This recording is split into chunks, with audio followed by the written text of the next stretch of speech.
Before we start, please make sure to like, subscribe, and share this video with your friends and family.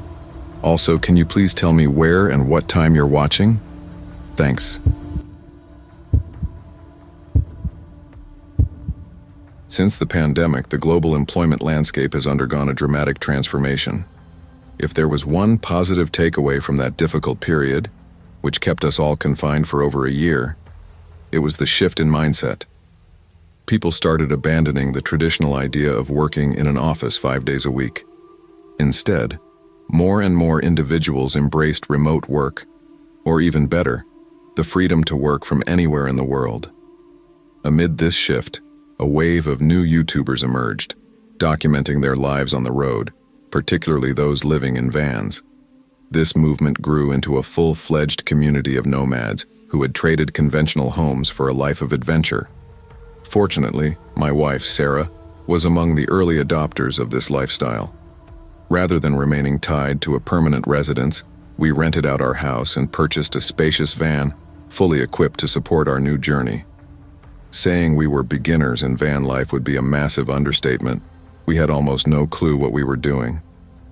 The few YouTubers we followed provided guidance on the basics: how to shower efficiently, store supplies, cook decent meals, and manage laundry. Beyond that, it was all trial and error. Since we didn't have children, that aspect wasn't a concern, and our remote jobs ensured that money wasn't a pressing issue. Our days typically consisted of driving around in search of a suitable place to park for the night. By around 4 in the afternoon, once we found a decent spot, we would set up camp and finish the evening working from the van, taking turns at the wheel. The nomadic lifestyle felt like an extended road trip, but it certainly came with its fair share of challenges. Today, I want to share the most terrifying experience we had during our time on the road, an incident that still haunts us to this day. I remember that evening with absolute clarity. It had been a bright, sunny day, and since it was Sarah's turn to drive, I was in the back, focused on my work. At that point, we were traveling along a narrow highway, flanked by a dense forest. The road was eerily empty, making it feel even more isolated. As we drove, Sarah suggested we start looking for a spot to park for the night. I wasn't too keen on the idea. After all, we were in the middle of nowhere, and the sun was rapidly setting. However, we had a strict rule about not driving after dark, so we reluctantly decided to stop when we spotted a small, abandoned-looking building off the roadside. While Sarah began preparing dinner, I stepped outside to set up our makeshift camp. Although our van was well equipped for comfort, we both enjoyed spending time outdoors whenever possible. By the time I finished, night had fully settled in, wrapping everything in darkness. I used a small lamp and a headlamp to illuminate my surroundings as I tidied up. Then, out of nowhere, I heard a faint rustling in the nearby bushes, just a few meters away. I tried to brush it off. Wildlife was common in these areas, but a creeping unease settled over me. Moments later, the sound came again, much closer this time. Something about it felt off. A sudden chill ran up my spine, and instinct told me something wasn't right. Without hesitation, I climbed into the van and told Sarah about the strange noises. Grabbing our small video camera, which we often use to document our travels, I cautiously stepped back outside to investigate. Then, cutting through the silence of the forest, I heard it, a blood-curdling scream. It was the shriek of a woman, high-pitched and agonizing. My heart pounded as I stood frozen, struggling to process what I had just heard. And then it happened again, the same unearthly scream, followed by the unmistakable sound of heavy footsteps approaching from the woods. Fear surged through me. Dropping everything, I scrambled back into the van and slammed the door shut. Sarah looked at me, confused.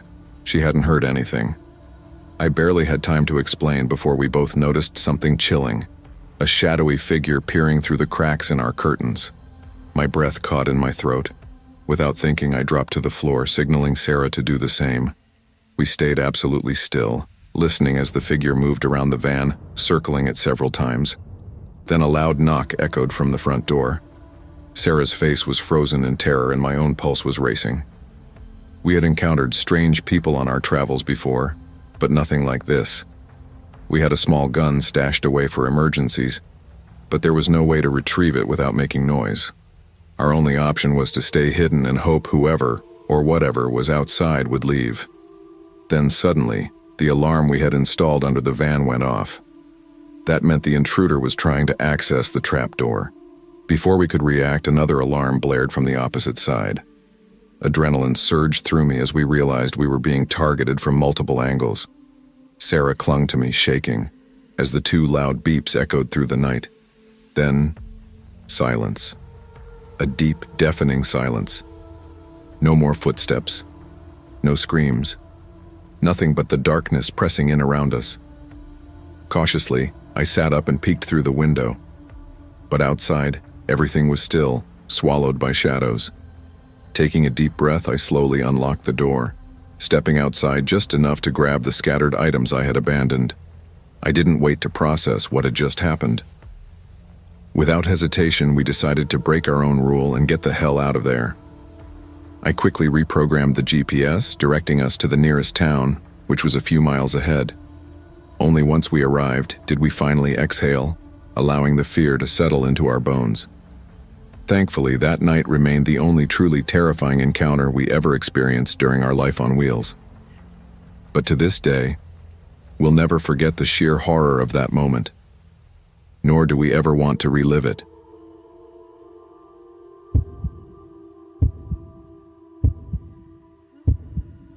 Let's talk about the stretch of Interstate 70 in Utah that runs between Salina and Green River. A desolate expanse of more than 100 miles with absolutely no services. No gas stations, no restaurants, no hotels, just a long, empty road cutting through the rugged landscape. The only places to stop are a few scenic overlooks where you can stretch your legs. But other than that, there's nothing. That part of Utah is breathtaking during the day, don't get me wrong. The mountains rise majestically, and the desert scenery has a raw, untouched beauty. And at night, the stars stretch across the sky in a dazzling display, uninterrupted by city lights. But still, 100 miles with nothing is a long way, especially once the sun goes down. Anyone who has ever driven that stretch will tell you, traffic is sparse even during the day, but once evening falls, the road feels even more isolated. By midnight, you can drive for miles and miles without seeing another car's headlights. And don't even get me started on the cell signal. Coverage out here is practically non-existent. It's not a place where you want to be stranded, especially at night. Just imagine your car suddenly breaking down in the middle of nowhere, with no signs of life for miles. The thought alone is enough to make anyone think twice before making the drive. Unfortunately for me, I didn't have time to think twice. I hit the gas because I was in a hurry. A little background. I'm from Nebraska, from a town mostly known for its college soccer team, the Cornhuskers. Born and raised there, I stayed until I was 25, before deciding it was time for a change. Since I was single and didn't have kids, I figured it was the perfect chance to get out and see the world. So, I took a job on the West Coast and moved away. Most of my family is still in Lincoln, my hometown, so I try to visit whenever I can. On one particular Sunday around 2 p.m., I got a call from my mom. My grandfather, who had been in a nursing home since his stroke, wasn't doing well. The doctors didn't expect him to make it to the weekend. If I wanted to see him one last time, I needed to go. Fast. Since I'd been out of work for a while, I had the time to make the trip, but last-minute flights were ridiculously expensive. Driving was the only real option. I had done the drive before, and while it wasn't the most exciting experience, it was way cheaper. Luckily, I had just gotten my car repaired a few weeks earlier, so it was in great shape. So there I was, packing up quickly and hitting the road, my dog riding shotgun. The first part of the drive was uneventful, just long stretches of highway passing by. But as the daylight faded, I couldn't help but feel disappointed.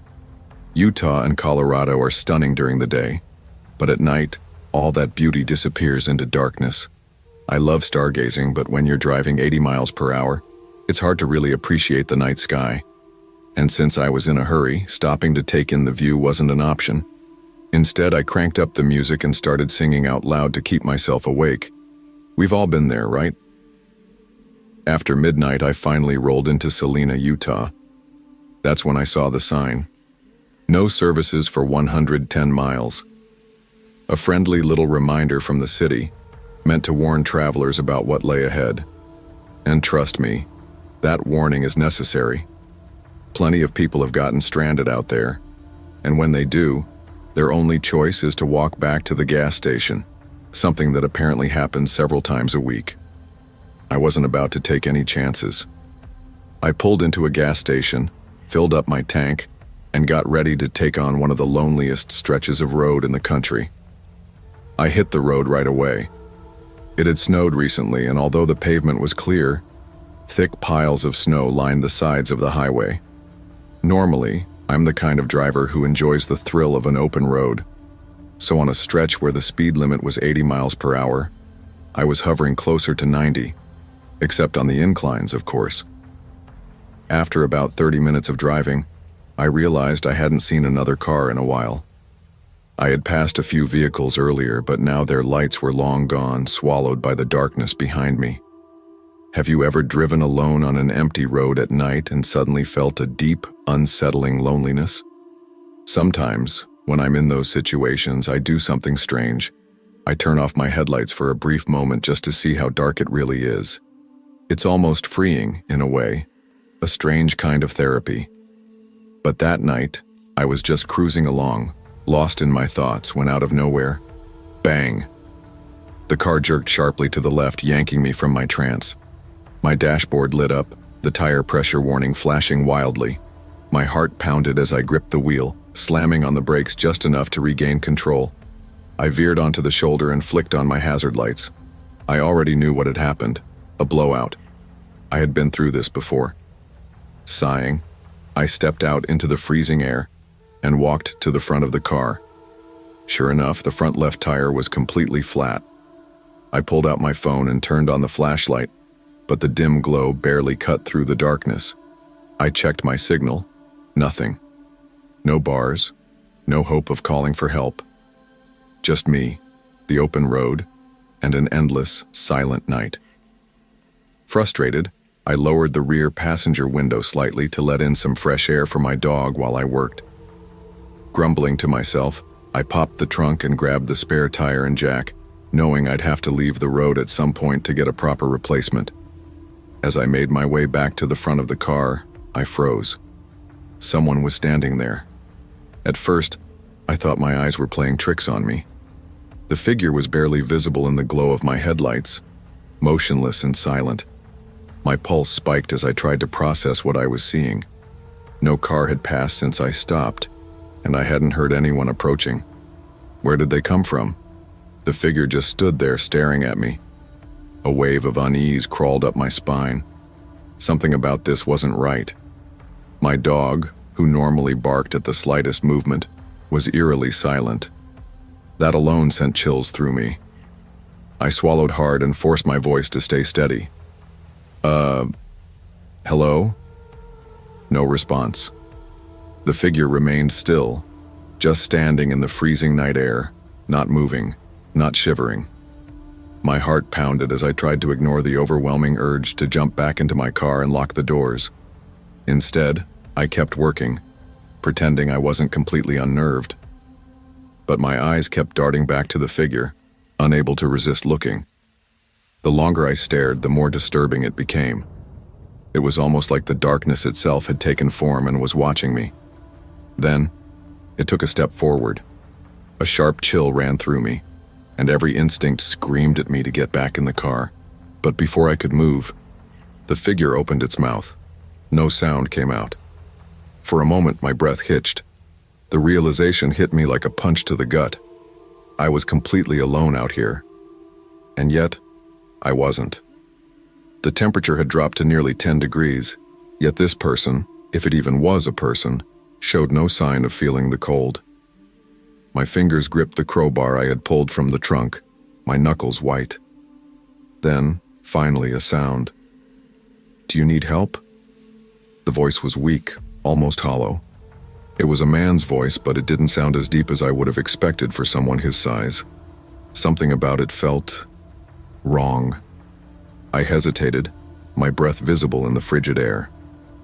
"Where did you come from?" I asked, my voice shaking slightly. Nothing. No answer. No movement. Just that same eerie stillness. I hadn't seen any headlights on the horizon. I hadn't heard footsteps approaching. How long had he been standing there? Slowly, gripping the crowbar tighter, I stepped toward the front of my car, trying to get a better look at his face.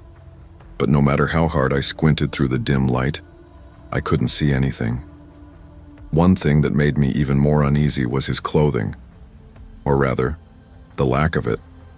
I was bundled up in sweatpants and a thick jacket, yet I still felt the bitter cold creeping into my bones. But this guy... He stood there in nothing but a short-sleeved shirt, his head tilted downward, never lifting his gaze. He didn't shiver. He didn't fidget. He just stood there, frozen, except for his voice. "Do you need help?" His tone sounded even stranger now, as if he were struggling to force out each syllable, like speaking was unnatural for him. That was enough for me. Slowly, I started making my way toward the driver's door, telling myself I could lock myself inside if things got weird. I had the spare tire, but I wasn't exactly a physically strong guy, and if things went south, I knew I wouldn't stand a chance against someone his size. "Do you need help?" he repeated, louder this time. Then suddenly he took a step forward. "Do you need help?" He said it again, his voice picking up speed, almost frantic now. Another step. "Do you need help? Do you need help?"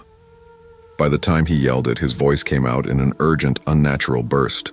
Too fast, too forced, like a broken record skipping out of control.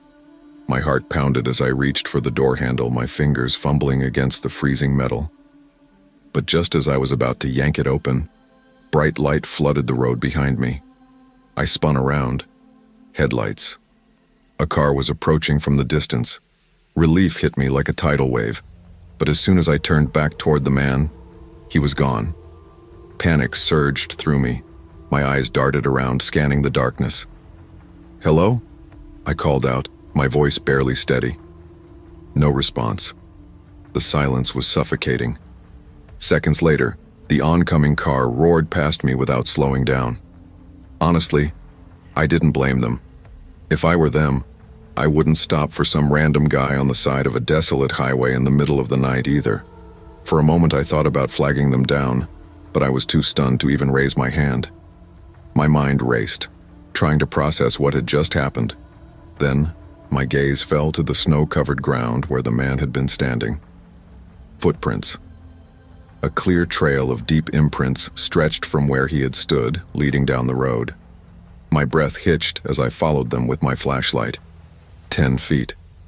Then they veered off, turning south, leading into the darkness off the road. I stood there, gripping my tire iron so tightly my knuckles ached. Every logical part of me screamed not to follow. It was 3 a.m. I was alone in the Utah desert, and the last thing I needed was to go chasing shadows in the snow. But damn it, I wanted to know. Before I could make a decision, another set of headlights appeared behind me, snapping me out of my trance. I took that as my cue to move. I hurried back to my car, changed the tire as fast as my frozen fingers allowed, and got the hell back on the road, this time at a much slower pace. The rest of the drive, uneventful, completely, eerily normal. I didn't tell anyone about what happened, not because I was afraid they wouldn't believe me, but because I wasn't entirely sure I believed it myself. 9 hours of driving can mess with your head. Fatigue can make you see things. That's what I told myself. But one thing was clear. I had no intention of driving that stretch of road at night ever again. Not in the desert, not alone.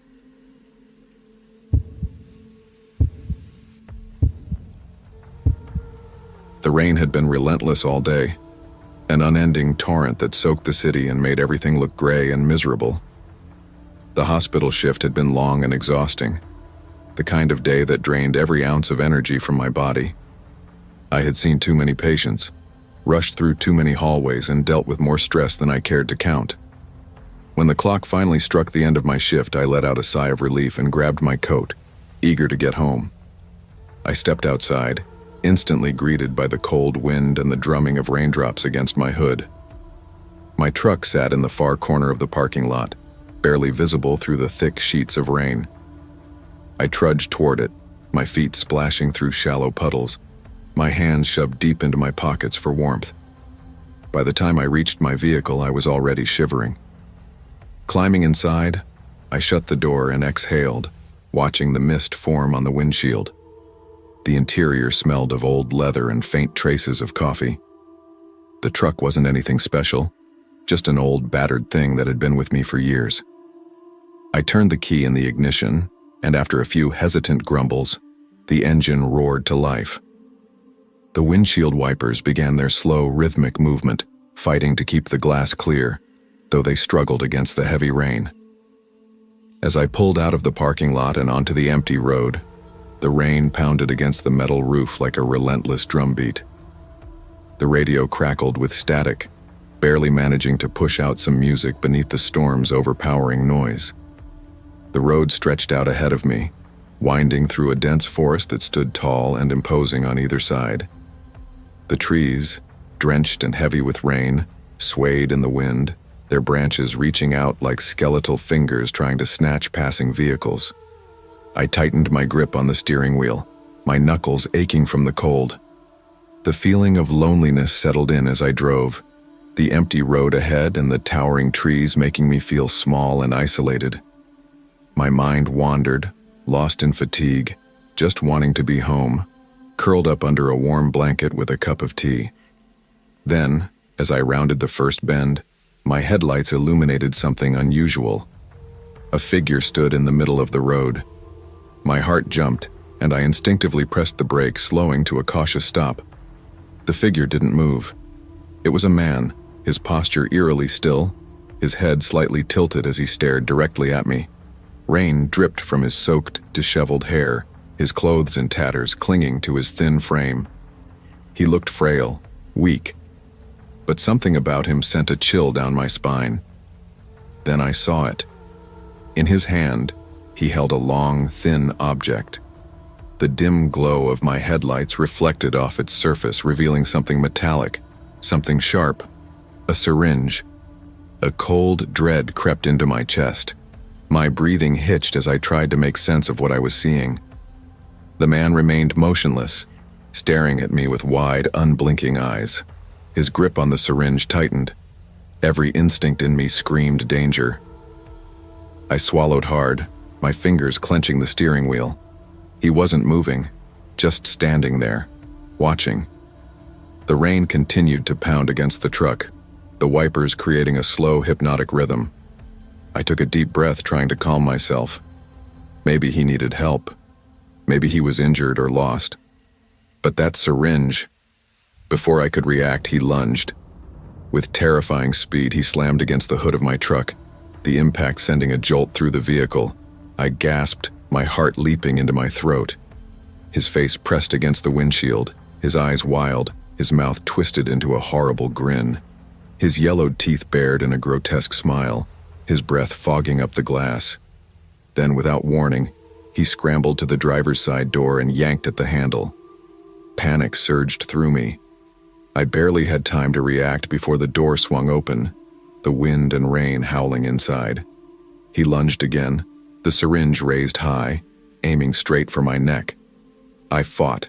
My adrenaline kicked in, and I twisted away, my hands flying up to grab his wrist. His grip was impossibly strong, his skin cold and slick with rain. The needle hovered dangerously close to my skin, the yellow liquid inside swirling with an eerie glow. "Get off me!" I screamed, struggling against his hold. His laughter filled the cab, high, manic, filled with madness. His breath was foul, his eyes bloodshot and frenzied. He pushed harder, trying to drive the needle into my skin. Desperation fueled me. With every ounce of strength, I shoved him back, my knee slamming into his stomach. He grunted, momentarily loosening his grip. Seizing the opportunity, I grabbed his wrist and twisted it, forcing him to drop the syringe.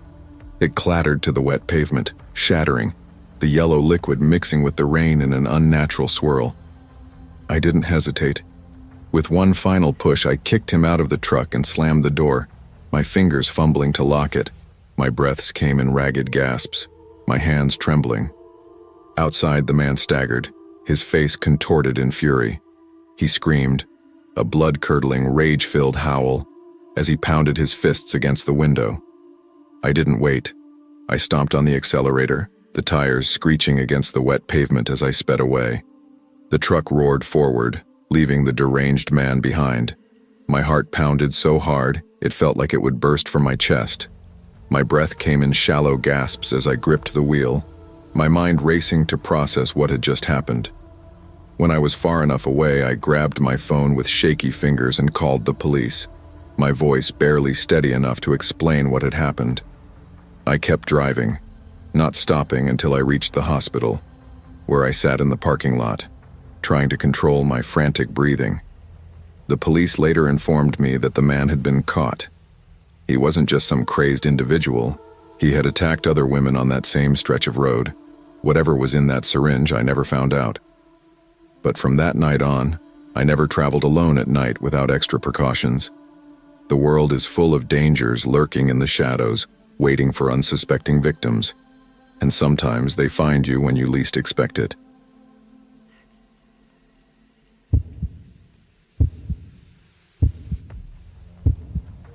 I stopped using cabs a year ago, right when I turned 24. At the time, I was working as a community nurse, and for a change, my coworkers were urging me to join them for a Christmas party. To be honest, I wasn't particularly excited. I've never been a big fan of bars, and the thought of commuting home late at night always made me anxious. However, my boyfriend, who lived in the next town over, encouraged me to go. He thought it would be a good opportunity for me to bond with my colleagues outside of work and to make things easier. He even offered to pay for my cab ride back home. With that little push, I decided to step out of my comfort zone, put on a pair of heels, a nice dress, and give the night a chance. To my surprise, the party turned out to be much more fun than I expected. After a few drinks, my colleagues suggested heading to a nearby bar to continue the night. The idea made me a little uneasy. I had always been cautious about my safety, but knowing that I had a way to get home without too much trouble, I agreed. As the night stretched on, the atmosphere became even livelier. We laughed, exchanged stories, and truly enjoyed each other's company. I won't lie, I drank a little more than I should have. I wasn't completely drunk, but I was definitely feeling lightheaded, my senses slightly dulled. Still, I was having a great time. As the clock neared 1 a.m., one of my friends suggested that we should start heading home. At that moment, I hesitated. It wasn't a bad idea, but I knew I had already pushed my limits. My boyfriend was expecting me, and with work the next day, staying out any later wasn't the best choice. I considered asking him to come pick me up, but I also didn't want to inconvenience him, knowing he was likely already fast asleep. So I made a quick decision. I'd hail a cab on my own. After a short wait, a cab pulled up in front of me, and this is where things started to go wrong. My first mistake was choosing to sit in the passenger seat. The driver didn't seem like a local. He had a rough stubble, dark skin, and an unusual accent with a heavy tone. At first, the conversation was harmless. He casually asked if I had enjoyed my night. But soon, his comments took a strange turn. He started talking about Norway's drinking culture and how women tend to act bold and flirtatious when they've had a few drinks. As he spoke, he shot me sideways glances, his lips curling into an unsettling, crooked smile. A wave of unease washed over me, but I forced myself to stay composed. I didn't want him to notice my nervousness. As the drive continued, his questions grew more intrusive. "How about you? You got a man? How long have you two been together? Do you really like him, or are you just used to him? Bored, maybe?" That last question caught me completely off guard. I felt a cold shiver creep down my spine. Trying to brush it off, I laughed lightly and told him I wasn't comfortable discussing my personal life with strangers. But despite my effort to steer the conversation away, the air inside the car grew thick with an unspoken tension. The atmosphere inside the car shifted. A heavy silence settled in, thick and suffocating, making me painfully aware of the situation I was in. My instincts screamed at me to be cautious. As the traffic light turned red, the driver suddenly leaned toward me and, in a hushed voice, told me to move closer. Something inside me jolted awake. Alarm bells rang in my head, loud and clear. My pulse quickened. Then, locking eyes with me in an unsettling way, he murmured that I had the most beautiful eyes he had ever seen. Before I could react, he moved his free hand closer, reaching out until his fingers landed on my thigh. A cold wave of fear shot through me. That was the moment I knew I was in real trouble. My mind raced, desperately searching for a way to escape. My first instinct? Throw myself out of the car.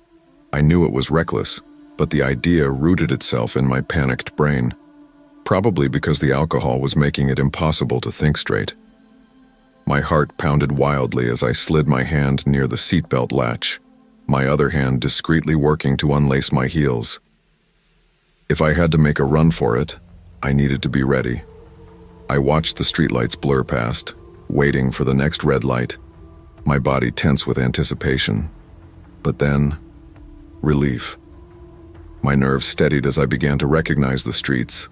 We were finally near my boyfriend's house. The driver pulled into the driveway, his hand still resting on my leg. The moment the car stopped, I acted fast.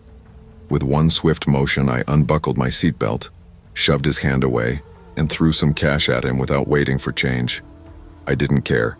I didn't even register whatever he was mumbling. I just needed to get out. I flung the door open and bolted, my bare feet slapping against the cold pavement as I sprinted to the house, my heart hammering in my chest. By the time I reached the bedroom, I was breathless, my entire body trembling. The noise must have woken my boyfriend because he sat up, groggy, and asked what was wrong. My voice wavered as I told him everything. Even then, I could still feel the weight of the driver's hand on my skin, like a lingering ghost of the terror I had just escaped. The experience haunted me the next day. I spent hours debating whether I should report him to the cab company, but fear kept me paralyzed. What if he found out it was me? What if he tracked me down? The thought made my stomach twist with unease. So I stayed silent. That night never left me. The memory still sends shivers down my spine, because I know how differently it could have ended if I had been any drunker, any less aware. The thought of other women, less fortunate than me, made my chest tighten. And then, 3 weeks later, I saw it. A newspaper article. A cab driver had attacked a woman. My blood ran cold. As I read the details, my mind spun. Could it have been him? The possibility sent a sickening wave of nausea through me. And then I remembered a friend of mine, how she once told me about a cab driver who tried to drag her away, pressuring her into sex. So here's my advice. Stay alert, girls. Always have a plan to get home. Never let your guard down. Because life can turn dangerous in an instant, and your safety is never something to take lightly.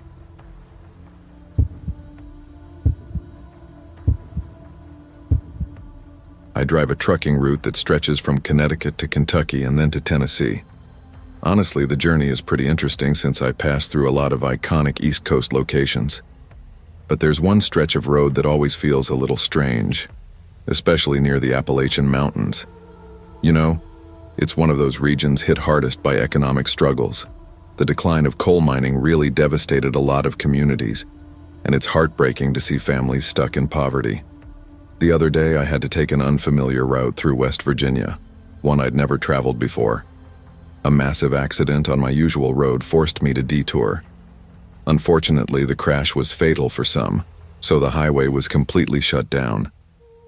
There I was trying to figure out my way without GPS, since my phone had died. And just my luck, right when I needed it most, my charger decided to quit on me. That left me navigating an 18-wheeler down some tiny back roads, which felt like a terrible idea.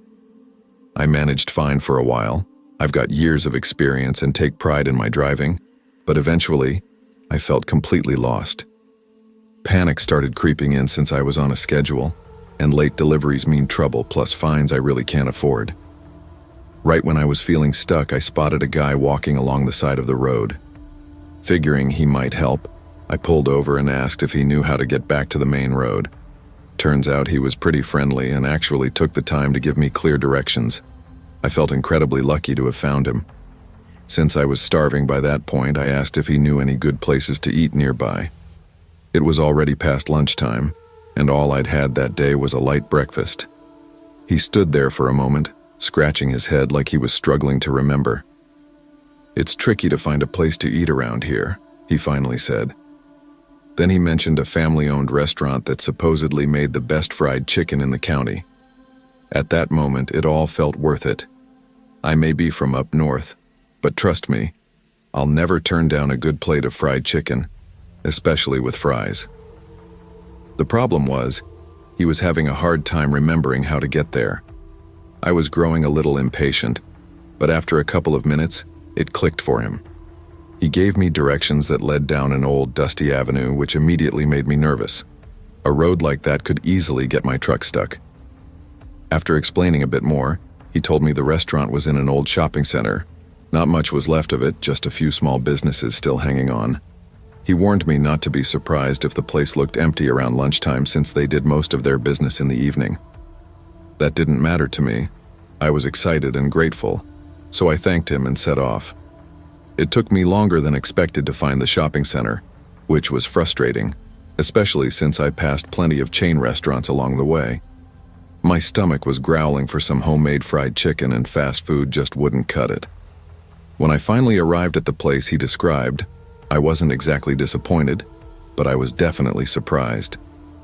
The area was in rough shape, far from any major roads, and there weren't any signs advertising a restaurant. Even stranger, I couldn't see a single open business in any of the storefronts. It was one of the most confusing situations I'd ever found myself in. It was one of the most chilling situations I had ever been in, and I couldn't shake the uneasy feeling creeping up my spine.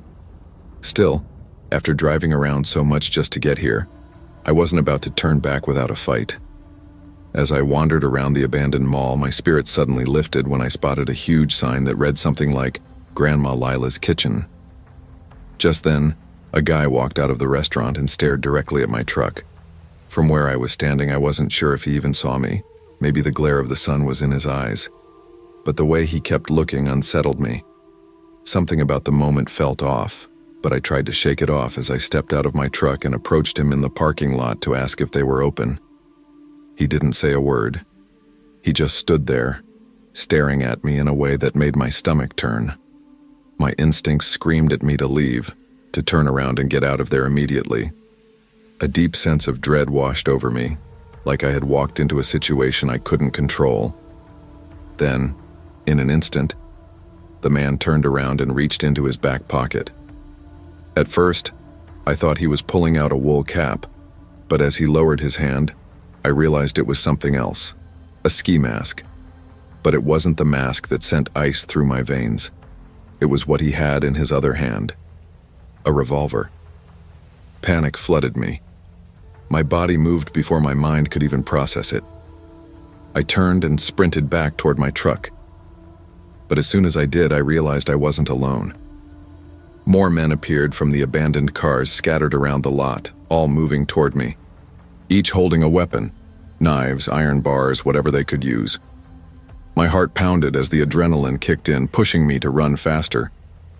Somehow I made it to my truck, slammed the door shut, and locked it just in time. It felt like a miracle.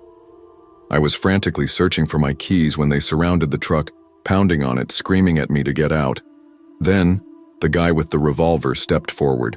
He aimed it straight at my face through the windshield and shouted a demand for me to step out. I knew that if I did, I was as good as dead. I had no choice.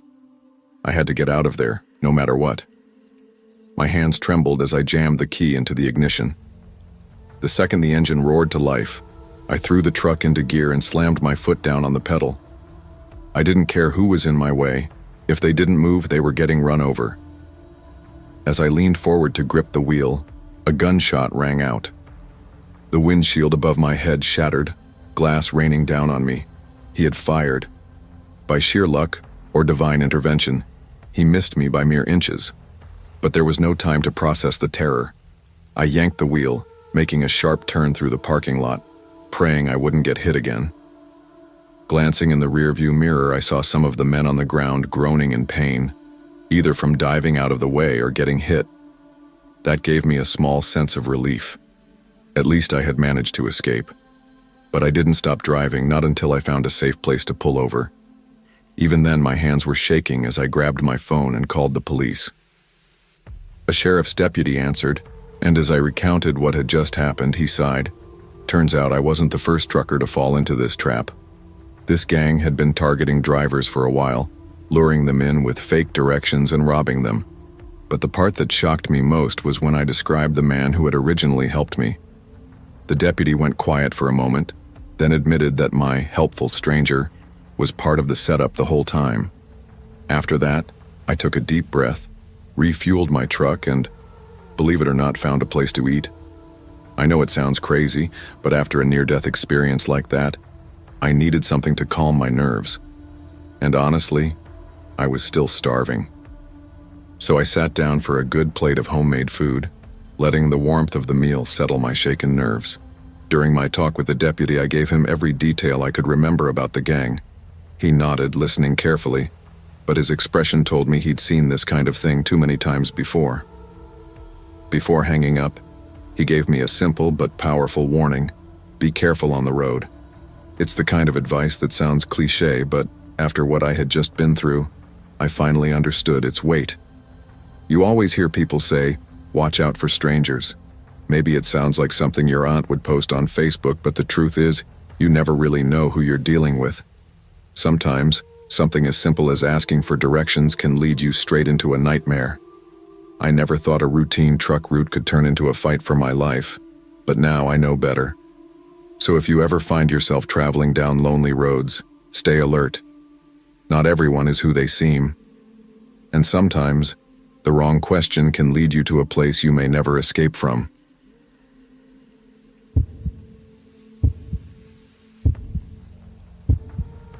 I'll start this story by being completely honest. I'm not the kind of person who believes in urban legends. I've spent my whole life driving, covering miles and miles of road, and the only things I've ever seen are accidents caused by exhaustion or recklessness. But there's one story that every truck driver in the area knows, something I never took seriously, until I experienced it myself. There's talk of a woman named Lilith, someone who appears on the road when you're alone, especially in the early morning hours. Truckers describe her as a bride with a pale face and a vacant stare. She climbs into your truck and asks for a ride home. But what happens next is what used to make me laugh when I heard other drivers talk about it. They said that those who agreed to take her ended up dead in bizarre accidents, their trucks overturning for no logical reason. My story began on a quiet Tuesday night. The road was empty, the air was still, and the radio played softly in the background. That's when I noticed something strange. My radio started cutting out, the stations filling with static. I tried switching channels, but none of them worked. It wasn't the first time this had happened, so I wasn't too concerned, just annoyed. I turned the radio off and focused on the road. Then, I felt the temperature inside the truck drop. It wasn't the air conditioning. It was a bone-chilling cold, something unnatural. Even though I was alone, I suddenly didn't feel that way anymore. I turned to my left, and there she was. A woman sat in the passenger seat, as real as the road in front of me. She wore a dirty, tattered wedding dress. Her skin was pale, and her long black hair hung in a messy tangle over her shoulders. Her eyes were pure black, like they stretched beyond human limits. She stared at me, unblinking. Panic surged through me. "What the hell?" I muttered under my breath, but my body refused to respond. I wanted to open the door, to jump out, but my hands gripped the steering wheel, locked in place. My mind screamed, but I couldn't move. I couldn't even look away from the eerie figure beside me. Then, she spoke. "Take me home." Before I even realized what I was doing, my foot slammed on the accelerator. It wasn't my decision. Something else was controlling me. No matter how fast I went, she remained perfectly still, watching me. The road ahead blurred, and I struggled to keep control of the truck. Warning signs flashed past me, their messages unreadable. I had driven this route countless times, but in that moment I felt like I had completely forgotten how to drive. I had been driving for years, but I had never felt terror like this before. Panic gripped me. I knew that if I didn't find a way to stop, if I didn't do something to get that woman out of my truck, I wouldn't live to see the sunrise. Desperate, I decided to talk to her. It was the only thing I could think of. My lips were dry, and my voice shook as I finally managed to ask, "Where is your house?" I wasn't sure if I wanted to hear her answer, but at that moment I had no other choice. She lifted her hand and pointed straight ahead. But there was nothing there. The road continued forward with no exits, no turnouts. Confused, I glanced at her, searching for any sign that I had misunderstood, but her expression remained unchanged. My pulse pounded in my ears.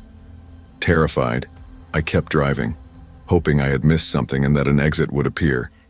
But seconds passed, and the road stretched on endlessly. No turns, no signs. The air inside the truck grew thick, almost suffocating. A shiver ran down my spine as I noticed her expression had changed. She was watching me now, her face twisted with an anger I had never seen before. Her eyes glowed eerily in the dim light. "Where are you taking me?" she demanded. Her voice was sharp, accusing. "Didn't you hear me? Are you making fun of me?" Fear tightened around my chest. My hands trembled against the wheel. I stammered, trying to explain that there was no turn, but before I could finish, she lunged forward, her face suddenly inches from mine. "Take me home, take me home, take me home, take me home." Her voice rose into a shriek, deafening, inhuman. It was so loud that I instinctively flinched, my grip slipping from the steering wheel for just a second. The truck swerved violently. I struggled to regain control, but it was too late. The wet road sent the tires skidding, and suddenly, gravity shifted. I felt the entire truck begin to overturn. Time seemed to slow. The screech of twisting metal filled the air, blending with her piercing screams. My body slammed into the steering wheel, then the roof, as the world spun around me. Then, suddenly, silence. Everything went black. When I woke up, every inch of my body ached. Blood streaked my face, and a sharp ringing echoed in my ears. Dazed, I realized the truck had flipped, and I was still trapped inside, hanging by my seatbelt. But I was alive. With great effort, I unbuckled myself and fell onto the cab floor, groaning in pain. My vision was blurry, but I could make out the flashing lights of approaching rescue vehicles. How long had I been unconscious? I tried to move, but every attempt sent a stab of pain through my body. I had no choice but to wait for the rescuers. Once they pulled me out, they placed me on a stretcher and checked my injuries. I wanted to tell them everything, that the woman had made me crash, but the words wouldn't come. I barely managed to mumble before a paramedic injected something for the pain, and I drifted into near unconsciousness. Weeks later, when I finally shared my experience with fellow truckers, I expected them to laugh. I figured they'd say the accident had made me hallucinate, but to my surprise, their reactions were different. They were angry. "You weren't traveling with someone?" one of them asked, frowning. I was confused, unsure how to respond. Another driver shook his head. "Everyone who runs this route knows. You never drive alone at night, especially here." I stared at them, still trying to process what they meant. "Didn't you have a mannequin or something?" someone else asked. I could only mumble in disbelief. No one seemed shocked by what I had told them. Instead, they were more concerned that I had left my passenger seat empty. That's when they explained it to me. On this route, you never leave the seat beside you unoccupied. If you don't have a real passenger, you use a mannequin, a stuffed animal, or something, anything, to fill the space. But never, ever, leave it empty. From that night on, I swore I'd never drive alone after dark again. At first, it felt ridiculous having a stuffed animal as a passenger, but it was better than risking another encounter. I never spoke about that night to anyone outside the trucking world. But I listened as others shared their own stories as if these ghostly encounters were just another part of the job.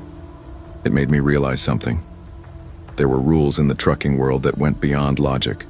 Never drive alone at night, and never ignore the bride of the legend.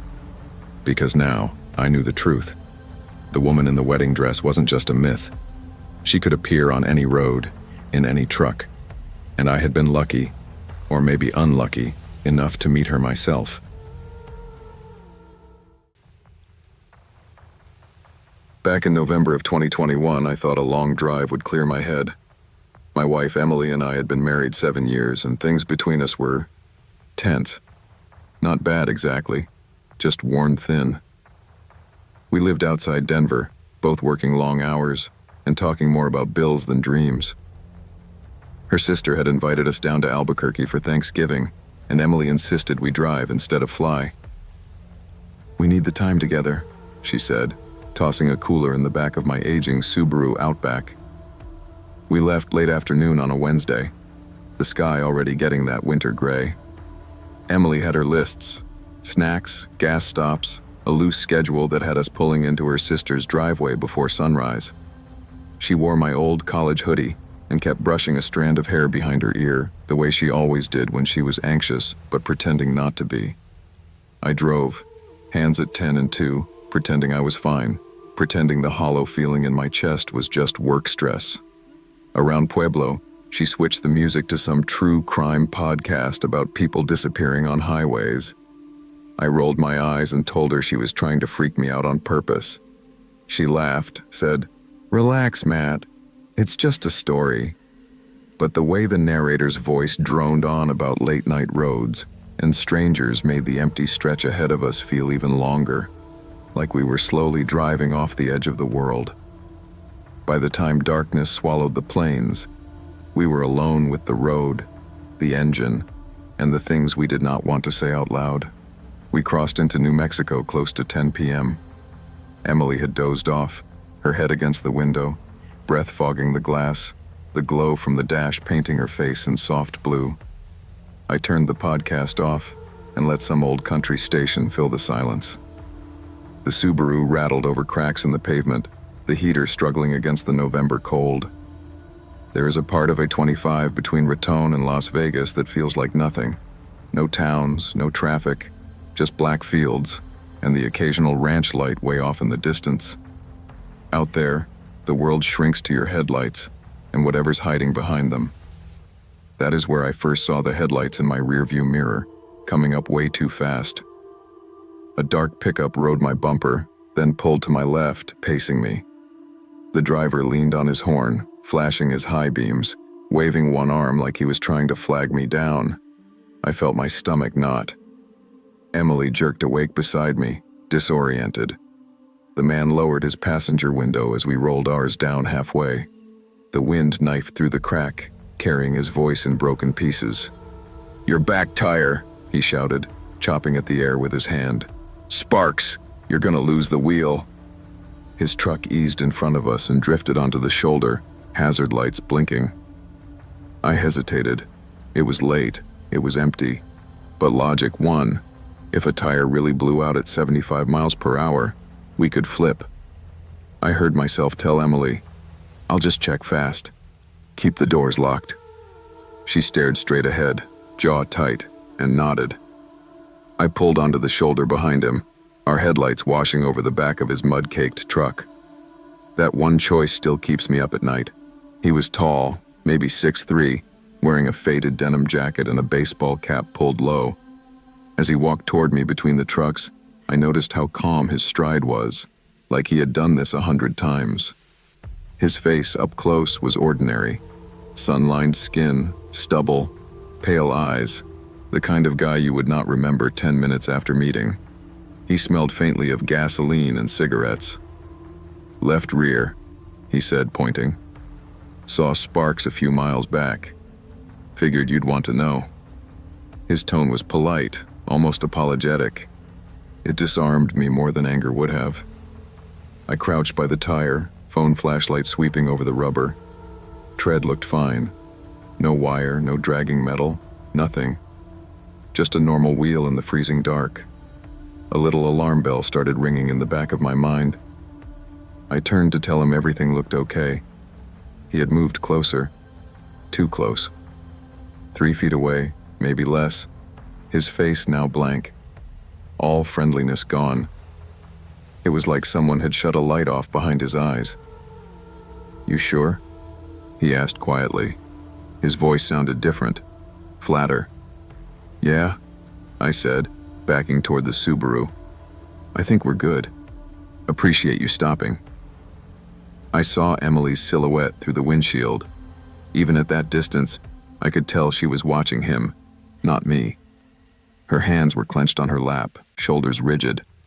I turned away for half a second, enough to break eye contact. That's when his hand clamped onto my shoulder, fingers digging in hard. He said, "You should have checked better," in this low, almost amused tone.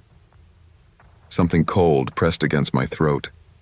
The glint of a knife blade caught my own headlights. And for the first time in my life, I was sure I was about to die on the side of a road in the middle of nowhere. I flinched backward, my boot slipping on the loose gravel. That stumble saved my life. The blade sliced in front of my neck instead of through it.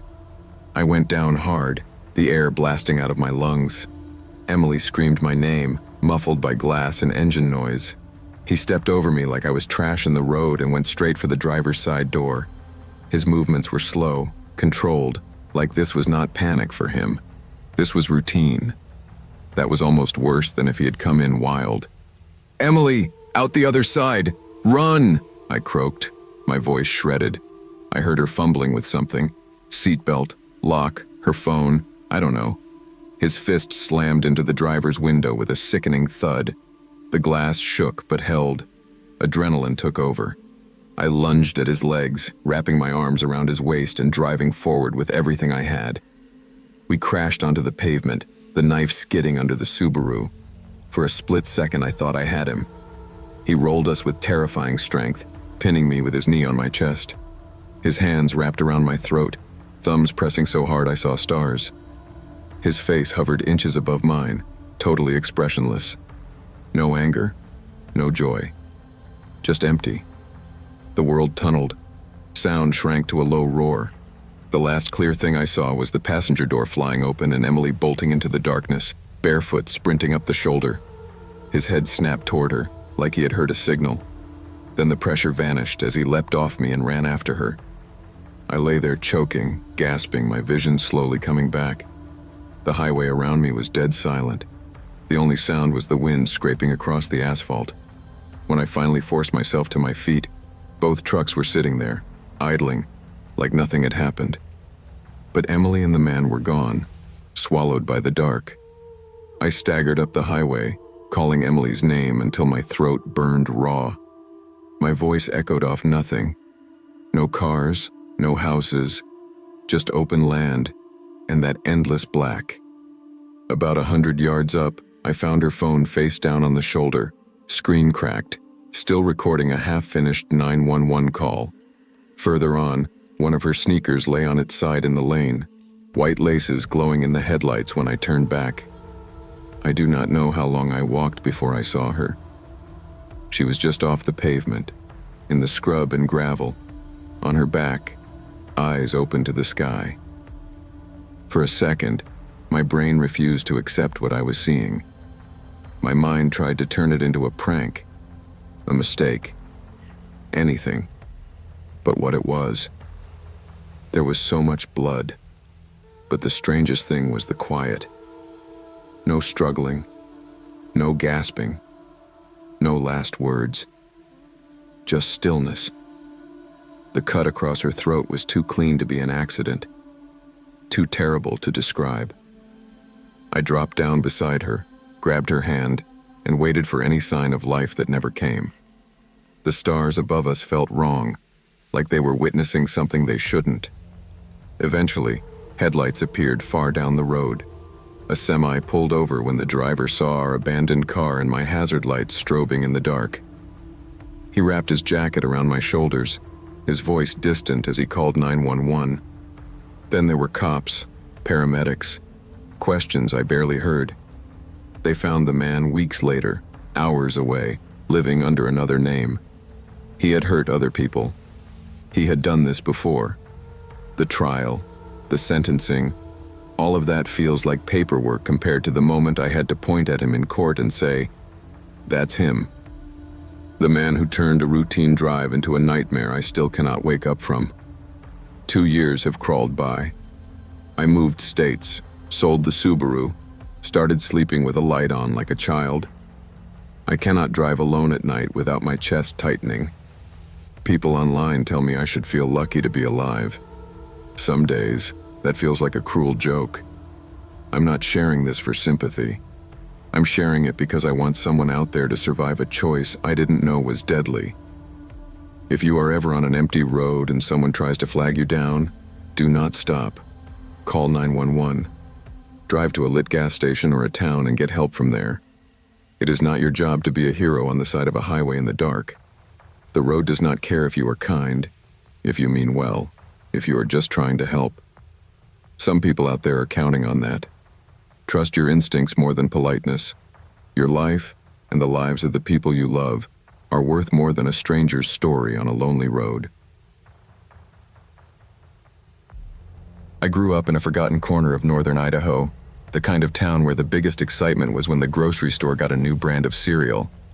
My parents ran a tiny mechanic shop off the highway, and my life was just school, helping in the garage, and watching other people drive away toward something better. By the time I turned 22, I was desperate for any reason to leave. So when a logistics startup in Portland emailed me back about an entry-level operations job, I treated it like a golden ticket. The interview was in person only, no Zoom, no phone screen. "We want to see how you handle the real world," the recruiter said over email. I didn't have much money, but I had a car, an old Corolla I'd nursed through 3 winters. My best friend Ethan joked, "Dude, you drive that thing to Portland, it might not come back." I laughed, but I knew he was half right. Still, I said yes to the interview. I was tired of waiting for life to come to me. I took a Friday off from the shop, gathered every spare dollar I could find, packed a duffel bag with one decent shirt and my printed resume, and told my parents I'd be back Sunday. My mom hugged me a little too long and said, "Don't drive tired. If you get sleepy, just pull over and rest. Jobs can wait. Lives can't." I promised her I would. I meant it when I said it. My route took me southwest across Washington and then down into Oregon. I left before dawn, thinking I'd beat the traffic and make the drive in one push. By the time I got past the city lights and into the emptier stretches, the sky had that bleached gray look like it couldn't decide if it wanted to rain or just hang there. After about 8 hours on the road, my eyelids felt like sandpaper. I slammed a gas station coffee and kept going, radio turned up, window cracked, doing all the classic stay-awake tricks I'd heard about. None of them worked. Around 11 p.m., I was somewhere east of the Dalles, on a long, almost empty stretch of highway. My phone signal flickered to 1 bar, then nothing. I remember thinking how the dark out there didn't feel like night. It felt like distance. Like if I stepped out of the car, there'd be nothing to stop me from falling forever. My headlights cut out a roadside sign, Motel, vacancy, 1 mile. The arrow on it pointed toward a smaller road veering off into the dark. I argued with myself for maybe 30 seconds. I could push through. I could make it closer to Portland. But my mother's voice was louder than my ego. I took the exit onto a cracked 2-lane road lined with tall skeletal trees. After a few minutes, a low, L-shaped motel emerged from the dark, its neon sign flickering Vax NCY. The parking lot had only one other car, an old blue sedan with no plates on the front. The office door chimed when I walked in. A woman in her 50s with too bright lipstick and tired eyes looked up from behind the desk. She smiled, but it didn't reach her eyes. "Long drive?" she asked, her voice oddly flat. "Yeah," I said, setting my ID and card on the counter. "Heading to a job interview in Portland." "Good for you," she said. "Room 13 okay?" She knew my answer before I gave it. Room 13 was at the end of the corridor, away from the humming soda machine and the buzzing ice maker.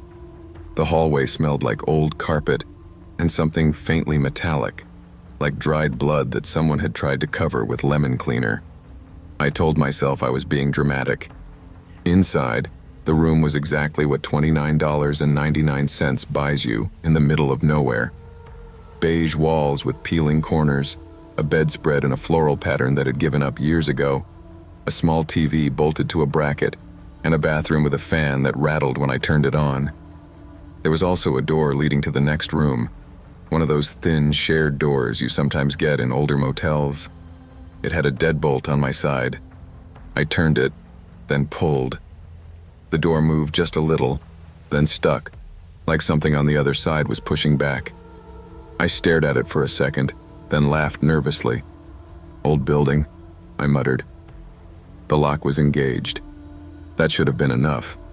I showered quick, the water shifting from lukewarm to freezing without warning. When I stepped out, the room felt colder, though I hadn't touched the thermostat.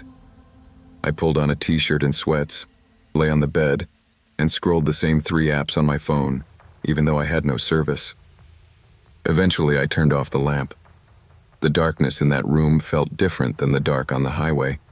Thicker, heavier, like it had weight. I stared at the red digits of the alarm clock. 1:42 a.m. I was just starting to drift when I heard it. A voice, very soft, very close, like someone whispering through a wall. "Don't go." At first I thought I was dreaming. I held my breath and listened. Nothing. My heart pounded in my ears. Then again, clearer this time, right by the shared door. "Don't go. Please." I sat up, switched on the lamp, and stared at the door. The deadbolt was still turned. The small chain on the main door to the parking lot hung loose. I forced my voice to sound braver than I felt. "Hello?" No answer. Just the old fan in the bathroom and the buzz of the neon outside. I got off the bed and pressed my ear to the shared door. A faint sound came through, like fabric rubbing against itself, or someone shifting their weight. I slid the deadbolt back, half wondering if I was about to open the door to some drunk who'd gotten the wrong room. The door pulled an inch, then stopped hard, like there was a solid wall there. I smelled something then. Not rot, not garbage. Something like old sweat, fear, and disinfectant. It made my stomach clench. "Who's there?" I asked, my mouth suddenly dry. A whisper came back right on the other side, words pressed through teeth. "You shouldn't have stopped." I barely slept after that. Every time I closed my eyes, I heard that voice, replaying that last sentence over and over. When my phone alarm finally went off at 6 a.m., I was already sitting up, fully dressed, bag packed. Sunlight made the room look smaller but less threatening.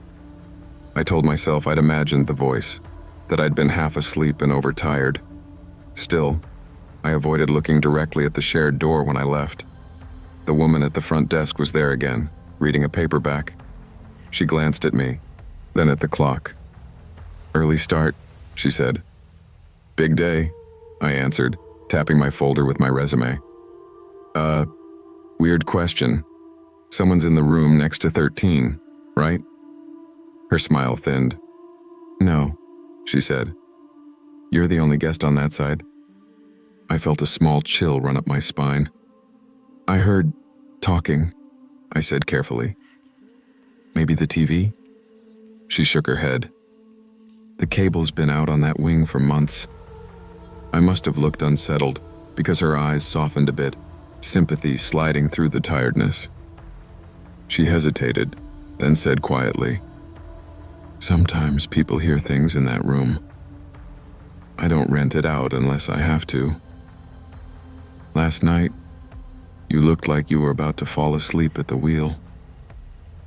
"What kind of things?" I asked. Her gaze drifted past me for a second, to nothing in particular. "Voices, crying, sometimes a man shouting, sometimes, 'Please.' I called a pastor once. He told me some places just hold on to things." She pulled open a drawer and took out a thin manila folder, slapping it softly on the counter like she'd been waiting for an excuse to do it. 5 years ago, a kid about your age stopped here on his way to Portland, she said. Said he had a big college presentation, some business pitch. Stayed in 13. He left before dawn, dead set on making it to the city in time. About 40 miles down the highway, he hit the median and rolled his car 3 times. They said he was probably asleep when it happened. Never hit the brakes. She tapped the folder. His parents came by, took his stuff. I still get Christmas cards from them. I can't bring myself to throw these away. She opened it a crack. Inside, I saw a photo of a smiling kid in a graduation cap and an accident report. I recognized the car make and model, same as mine. A tight feeling wound up in my chest. Why keep renting that room out? I asked, my voice shaky. She shrugged. Because people like you keep coming through here, eyes half closed, telling me they're fine to drive. I'd rather you hear a voice and wake up scared than end up a name in a file. Then softer. You heard him, didn't you? I thought about saying no. Instead, I nodded, once. The rest of the drive to Portland felt different. The highway was the same cracked ribbon of asphalt, the same semi-trucks and sun-bleached mile markers, but I felt like I was stuck between someone else's past and my own future. Every time my eyes got heavy, I heard that whisper again. You shouldn't have stopped. Only now it felt less like a warning and more like regret. I made it to the city with 2 hours to spare, parked in a downtown garage, and stared at my reflection in the rearview mirror. I looked like hell. Red eyes, drawn face. I almost skipped the interview, but I went in, shook hands, answered questions. The hiring manager, a guy in his 30s with a sharp haircut and a rehearsed smile, said, "We like people who push through. You must have left pretty early." "Stopped about halfway," I said. My voice caught on the word stopped. Figured it was safer. He smirked slightly. Most people your age would just drive straight. Hustle, right? There was something in his tone I didn't like, some casual dismissal of limits. I heard that motel woman's voice in my head, telling me she'd rather have guests scared than dead. On the wall behind him was a framed poster. Move fast or die slow. I thought of the folder with the graduate's photo. Honestly, I said, meeting his eyes, I don't think any job is worth falling asleep behind the wheel for. His smirk faded. We wrapped up. 2 days later, he emailed me a polite rejection. We've decided to move forward with other candidates. Back home, my parents were disappointed in that careful, quiet way that parents get when they're trying not to show it. Ethan said, "Their loss, man. You'll find something better." Months passed. I got another job, less exciting on paper, 20 minutes from home. Sometimes at night, when I'm driving back from a late shift, I hear a voice in the hum of the tires or in the static between radio stations. Don't go. You shouldn't have stopped. I still don't know if what I heard in room 13 was a ghost, my own exhausted brain, or some lingering imprint of a kid who never made it to his big day. But I know this. Every time I get behind the wheel tired, I see that graduation photo in my mind and pull into the first safe place to rest. When friends tell me their big plans, their all-night drives to interviews, to business pitches, to college orientations, I tell them this story. Not because I want to scare them, but because I want them to understand something that took me a while to really believe. Last September, my wife Carla and I drove from Portland down to Sacramento for her cousin's wedding. We were both exhausted from work and too broke for a motel, so we decided to do it in one go. She's a nurse, I'm an electrician, and long road trips had become this rare luxury we pretended were mini vacations. We left before sunrise in my beat-up Subaru Outback, cooler wedged between our luggage, true crime podcast droning through the speakers. By the time we hit Northern California, the sky was a harsh blue, and the trees had thinned into those dry hills that look like they're always one spark away from burning. Somewhere past Redding, Carla fell asleep with her forehead against the window, mouth slightly open, boots kicked off. I lowered the volume and focused on the endless strip of highway. That's when I saw him. A silver pickup on the shoulder, hood up, hazard lights blinking, a man standing beside it waving his arms. His movements were slow, almost tired, like he had been out there for a while. I felt that tiny pull of guilt you get when you pass someone who needs help. I eased off the gas. "Don't," Carla mumbled, half asleep. "Just be careful." "It's daytime," I said. "We'll just give him a ride to the next exit." I told myself it was safe. Open sky, decent cell service, nothing like the horror stories you hear about nighttime highways. Still, when I pulled onto the shoulder about 50 feet past him, my gut did this small twist I decided to ignore. He jogged up to Carla's side of the car and leaned down, palms resting on the door. He looked like any middle-aged guy you'd see at Home Depot. Faded flannel shirt, jeans, a baseball cap with some farm supply logo, graying stubble. His face was sun-baked and lined, but his smile seemed easy. "Man, am I glad you stopped," he said. "Name's Greg. Fuel pump just died on me. Been out here almost 2 hours. Nobody even slowed down." His voice had this mild southern drawl, not thick, just enough to make him sound friendly. He explained he was heading to Stockton to see his daughter, that he was trying to make it before dark. The story came out smooth, like he'd told it more than once. "We can drop you at the next town," I said. "Wherever there's a shop or gas station." He nodded, eyes flicking to the back seat. "I got a bag. Mind if I throw it in and ride with you that far?" Daylight. Carla awake now, watching him carefully. One guy, 2 of us. The math seemed to favor us. I told him to grab his bag and sit in the back. He slid in behind Carla, setting a navy gym bag on his lap. As I merged back onto the highway, I caught him in the rear view adjusting his cap, then staring out at the passing hills. For the first 10 minutes, everything felt normal. He made small talk about the heat, about driving long distances, about how kids these days don't know how to change a tire. Carla asked a few polite questions about his daughter, where she went to school, what she studied. His answers were vague. "Computers," he said. "Something with computers. Smart kid." It wasn't until he started watching my GPS that I felt that twist in my gut again. His eyes kept drifting to the phone mounted on the dash, tracking the little blue line like it meant more to him than it should have. We drove in this heavy, fake, casual silence for a while. The sun was high, flattening everything into pale browns and yellows. A green sign loomed in the distance. Cottonwood, 2 miles. Under it, icons for gas, food, lodging. I felt relieved. We could drop Greg off, wish him luck, and get back to being just tired instead of wary. "There's a town coming up," I said, more for Carla than for him. "We'll pull off there. Find you a mechanic." I flipped on my blinker. That's when his voice changed. "Keep going straight," he said, sharper. "This town's no good. Nothing open on Thursdays." It was Thursday, middle of the day. I frowned. "There's a gas symbol on the sign, man. Something's open."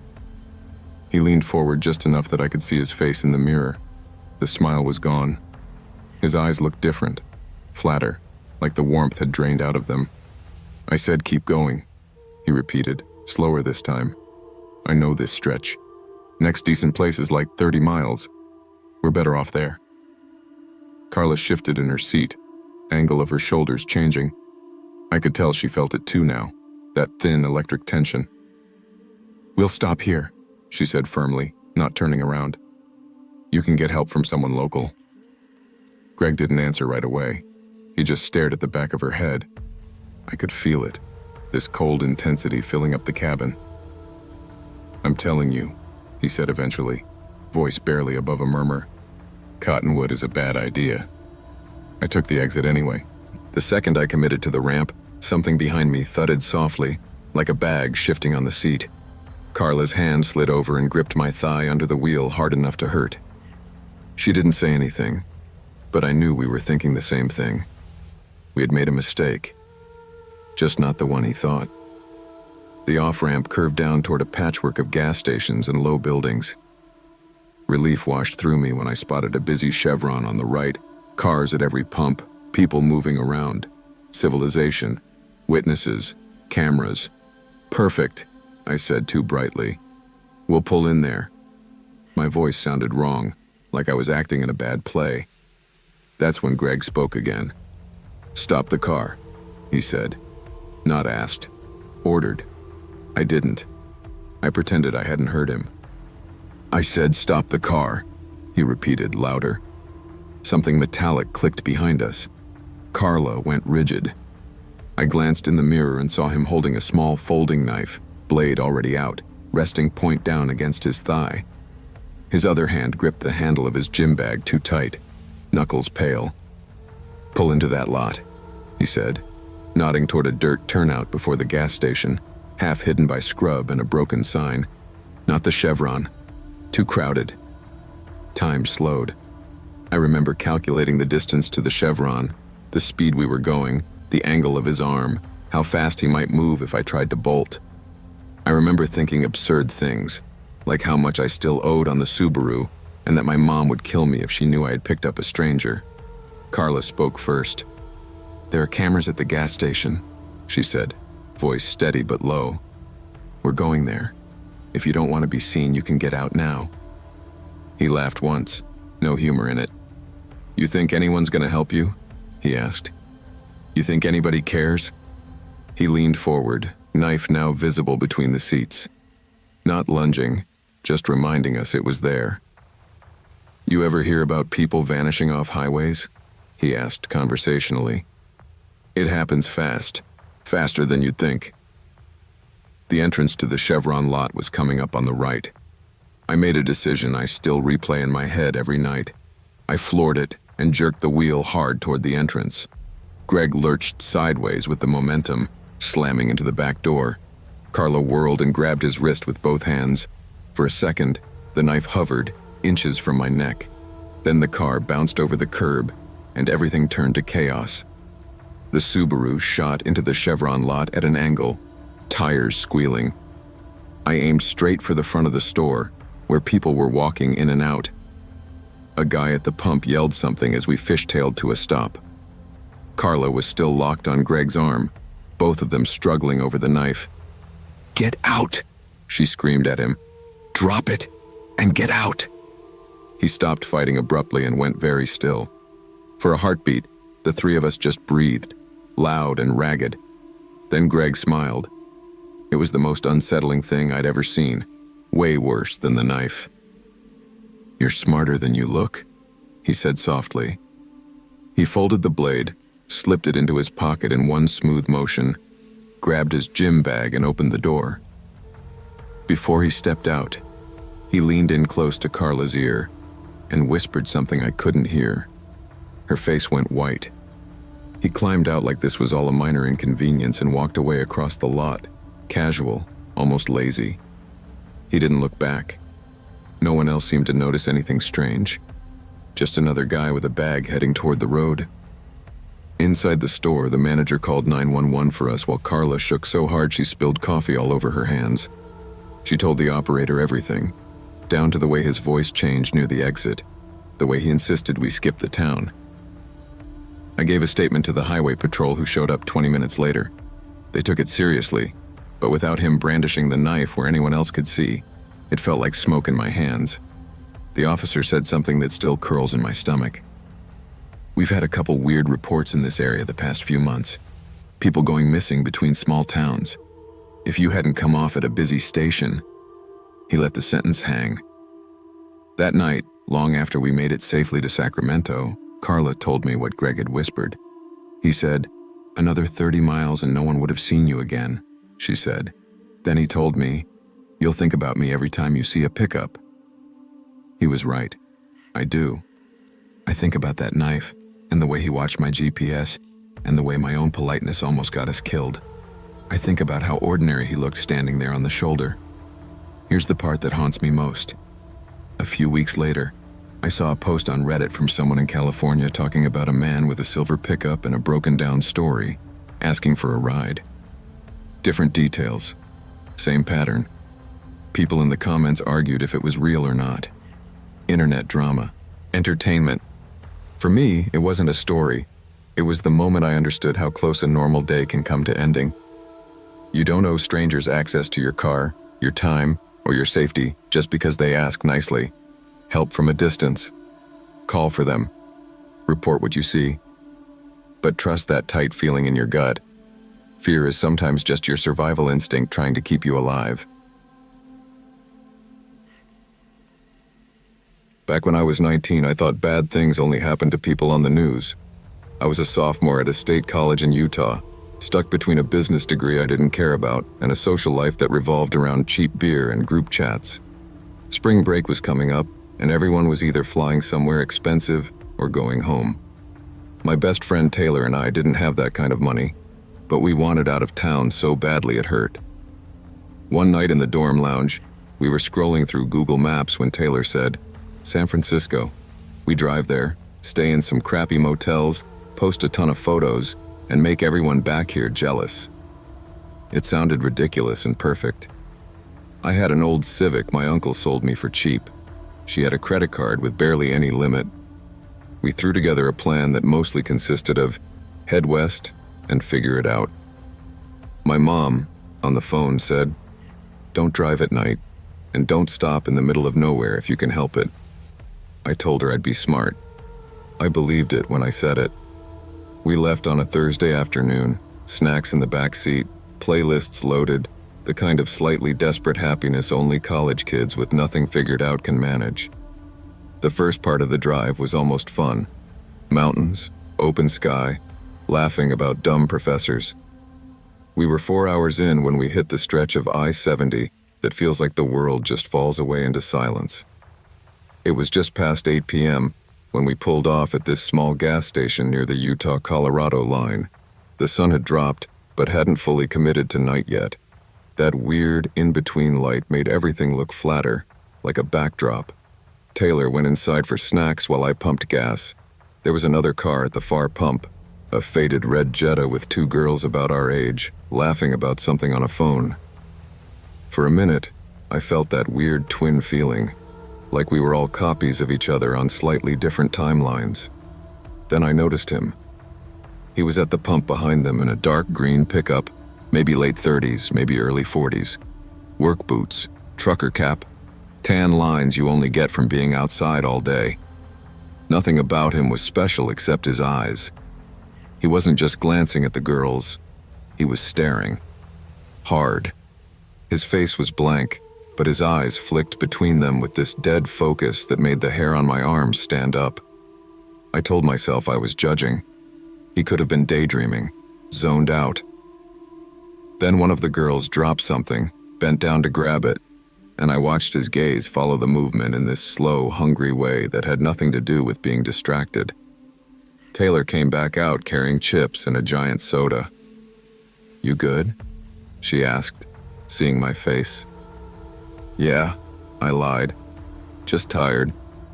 The girls finished first, got into their Jetta, and pulled out onto the highway heading west. The man didn't move at first. He watched their car leave, still expressionless, then suddenly snapped into motion. He capped his tank, jumped into his truck, and pulled out right after them, way faster than he needed to. Taylor saw the taillights leaving. "He's in a hurry," she said. My stomach nodded. Without really deciding to, I pulled out too, a minute later, keeping a distance. My mom's warning about middle of nowhere kept looping through my head, mashed up with something darker I couldn't fully name. We caught up to them faster than I expected. That stretch of I-70 is long and empty at night, no streetlights, just darkness pressing in on the edges of your headlights. The Jetta was in the right lane, the pickup glued to its bumper like a shadow. His high beams were on, flooding their car with light, flashing occasionally. Even from behind, you could tell the girls were freaking out. Their brake lights tapped, then stayed steady. "What is he doing?" Taylor asked, leaning forward to get a better look. "Trying to get them to pull over," I said. my voice coming out flatter than I meant it to. The pickup suddenly swerved into the left lane, pulling up beside the Jetta. I could see him leaning across the cab, shouting something through the open passenger window. The girl's car started drifting toward the shoulder, hazard lights blinking on. I felt my heart lurch. "No," I whispered, gripping the wheel. "Don't." Taylor looked at me. "What?" "He's not a cop," I said. "He's not. That's not how cops pull people over." As if he'd heard me, the man jerked the pickup ahead and then back again, trying to position himself in front of them like he wanted them boxed in. Then, as their car slowed more, he suddenly sped up, pulling away down the highway. "Maybe he gave up," Taylor said, but she didn't sound convinced. The Jetta coasted onto the shoulder and stopped. For a split second, the world felt delicately balanced on a pin. I could have driven on, told myself it was none of my business, that I was making assumptions. Instead, I flipped on my hazard lights and pulled in behind them, leaving some space. The gravel crunched under our tires. The air outside looked colder than it should. "What are we doing?" Taylor asked. "Being witnesses," I said. It sounded braver than I felt. We both got out. The two girls ahead of us were already stepping out of their car, looking shaky. One of them, the driver, had tears in her eyes. "Was that guy with you?" she blurted. "No," I said. "We saw him at the gas station. He followed you out." The passenger swallowed hard. "He said he was a deputy. He was shouting at us to pull over or we'd go to jail." I glanced down the empty highway. No sign of him now, just the disappearing glow of taillights far ahead. "Real cops don't do that," I said. "They don't drive like that, and they don't yell at you from a pickup." Taylor, always quicker to accept the worst, said, "He saw us behind you. He bailed when he realized you weren't alone." We all climbed back into our cars, doors shut, windows cracked. The highway's silence felt suddenly loud. I dug my phone out. Miraculously, I had 1 bar of service. I dialed 911. It took a moment to connect. The operator sounded calm, almost bored at first. Location, nature of emergency, until I said, "We think a man in a green pickup just tried to force 2 girls off the road pretending to be a cop." Her tone changed. Sharper, more awake. She had me describe the truck, the man, the gas station. Asked if anyone had gotten a plate number. Of course I hadn't. It hadn't even occurred to me. Guilt crawled up the back of my neck. "Stay in your vehicles," she said firmly. "Lock the doors. I'm sending a patrol car. Do not follow anyone. Do not drive off until an officer talks to you." We waited.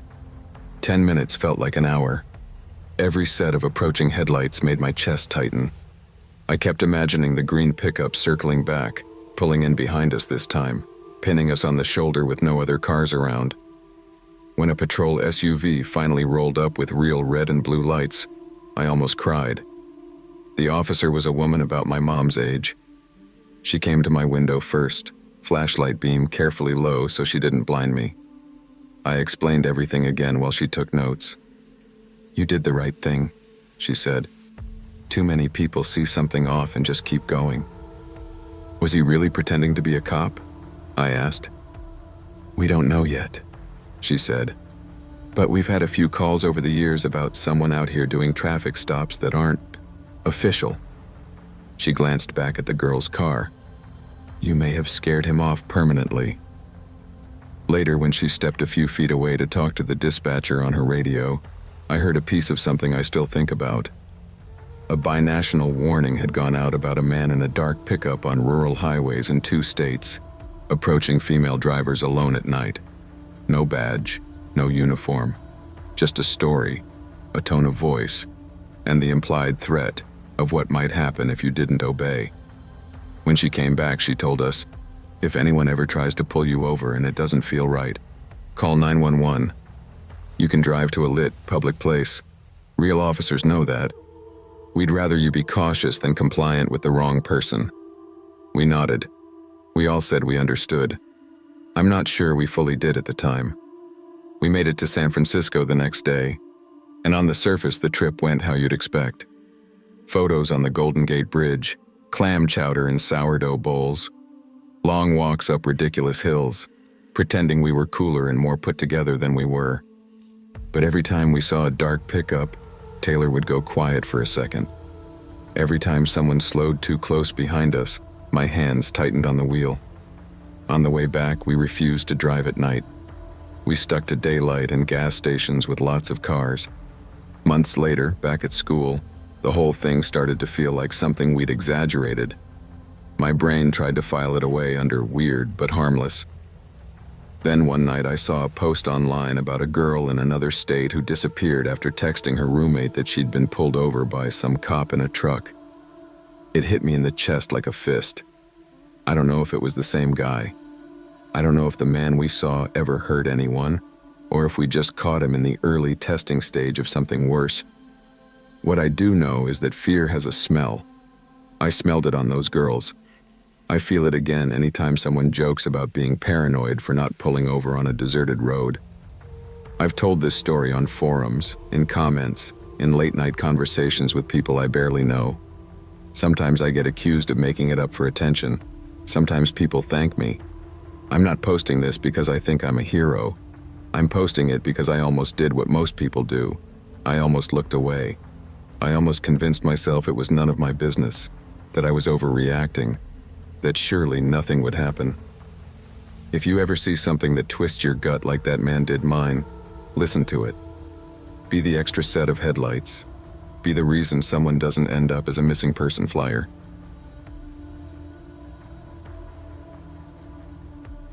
I used to think sleep deprivation was just feeling groggy and guzzling coffee. Before this road trip, I had no idea how far your mind can bend before it finally snaps. I was 27, between contracts, and decided to drive from Oregon to Ohio alone to help my sister move back home.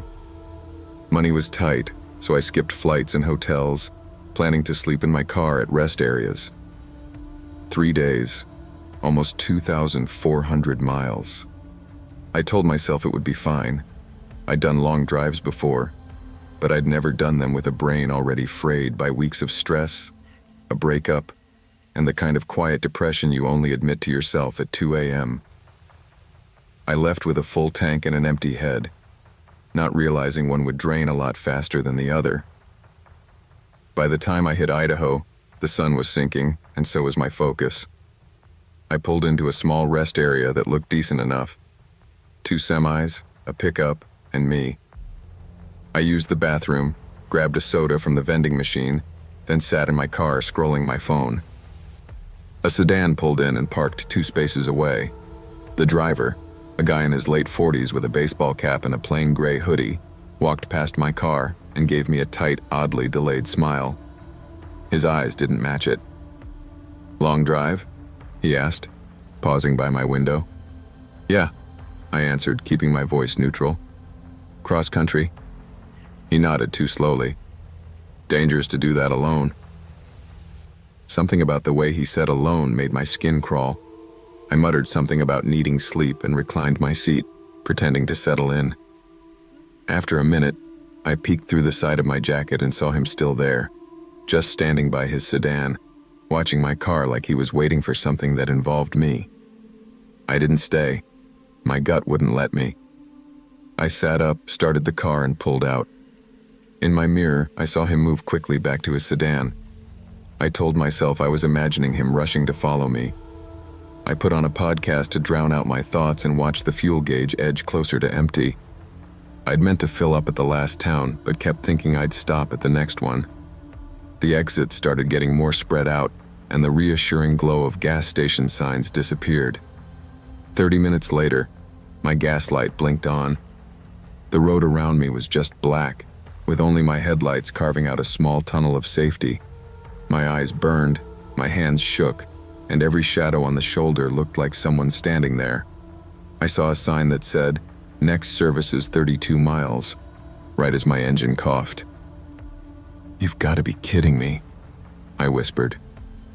I eased onto the shoulder and the car sputtered to a stop. I sat there in the dark, hood cooling, feeling like the world had narrowed to this dead car and my own stupid decisions. There's a different kind of quiet on a highway shoulder at night. It's not peaceful. It's heavy, like the air is waiting for something. I turned off my lights to save the battery and sat there trying to convince myself I had options. I could call roadside assistance, but my signal was weak and my membership had lapsed. Walking seemed insane, but the idea of just sitting there felt worse. Before I could decide, I saw it, a pair of headlights in my rearview mirror, much dimmer than they should have been, crawling toward me. Too slow for highway speed. Every hair on my arm stood up. My first thought was, maybe it's a cop or someone helpful. My second was, why are they going that slow? The car pulled up behind me and stopped, headlights still on low beam. I could only see a silhouette in the driver's seat. No one got out. They just sat there, watching my car. I cracked my window an inch and called out, "Hey, you okay back there?" Silence. Then the driver turned off their headlights, plunging the world behind me into pure darkness. Someone knocked on my window exactly once. Not a tap, a solid, patient knock. My heart slammed into my ribs. I turned my head slowly and there he was, inches from my face. The man from the first rest stop, gray hoodie, baseball cap, same wrong smile. No car had passed me. No new headlights had appeared. But he was there. "Told you it's dangerous to do this alone," he said softly, like we were in on some private joke. "You followed me?" I asked, my voice thin. He tilted his head. "You ran out of gas right where I needed you to." That sentence didn't make sense, and that made it worse. My hand fumbled for my phone. He leaned closer. "Don't call anyone. They never get here in time out here." His breath fogged the glass. Something in me snapped from fear into something like clarity. I rolled the window up the last inch, jammed the door lock again, and stared straight ahead. "If you don't leave," I said, surprised by how steady I sounded, "I'm calling the cops and giving them your plate, your face, and telling them you've been tailing me for hours." He didn't move for a long time. Then he laughed. Not loud, just a low, thin sound like something breaking. "You're already alone," he said. "Remember that." He stepped away. After a few minutes, his headlights flicked on behind me like they'd been off the whole time, and his car pulled back onto the highway and vanished. I've been driving long haul for 20 years, and I've seen most of what the road can throw at you. Drunks drifting across 3 lanes, black ice that turns asphalt into glass, blown tires at 70 miles an hour. But what happened on Highway 85 inches western Nebraska last winter is the only time I've ever wondered if my mind and the road finally broke each other. That night, I wasn't some rookie. I was 42, twice divorced, living out of my sleeper more than my rented room in Cheyenne. I ran a solo route hauling refrigerated produce from Denver up through Nebraska and the Dakotas, chasing delivery windows that left no room for sleep or mistakes. The pay was decent, the miles long, and the silence in the cab usually kept my thoughts from getting too loud. But the thing about spending your life on empty highways is that you start to notice when the road stops behaving like it should. And on that stretch near mile marker 312, the road didn't make sense anymore. I left Denver late, around 10 p.m., already behind schedule thanks to some warehouse mix-up. Dispatch told me if I missed my 8 a.m. drop north of Rapid City, I'd eat the penalty. I'd pulled this run 100 times, knew every gas station, every lonely town, every dead radio zone. But that night the fog rolled in fast, thicker than anything I'd seen on that route, swallowing the headlights into a gray wall. I dropped down to 50, then 40, eyes straining for the faint reflection of lane markings. The CB had been dead for an hour when it suddenly crackled. Breaker 1 to 9, anyone northbound on 85, come back. The voice was low, tired, with this ragged scrape between words, like each breath hurt. I grabbed the mic. "Yeah, this is Lone Star. Northbound about 3 to 10. You seeing this fog too?" There was a pause, just static. Then the voice came back, closer somehow. "Copy that, Lone Star. You're coming up on trouble.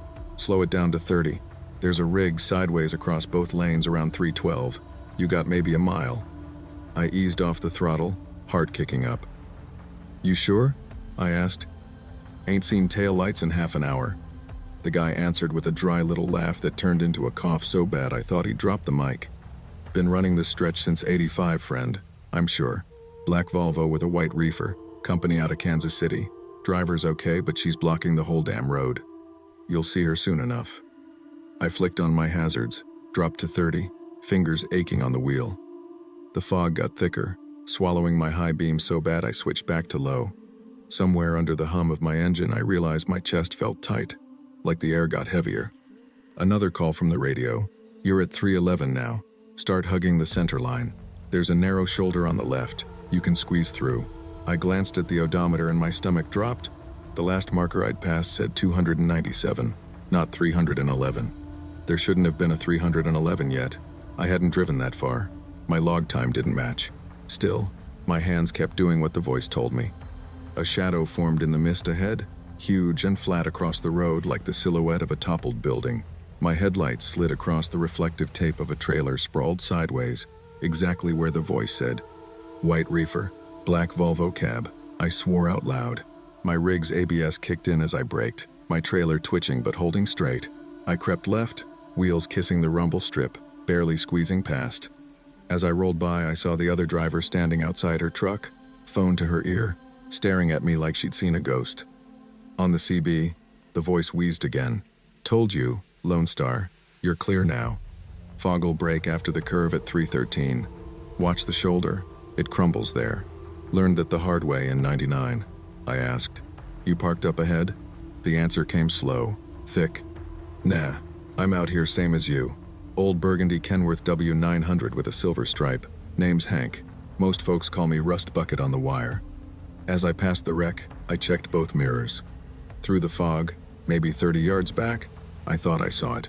An old Kenworth, paint dull, lights faint, sitting dead still on the shoulder.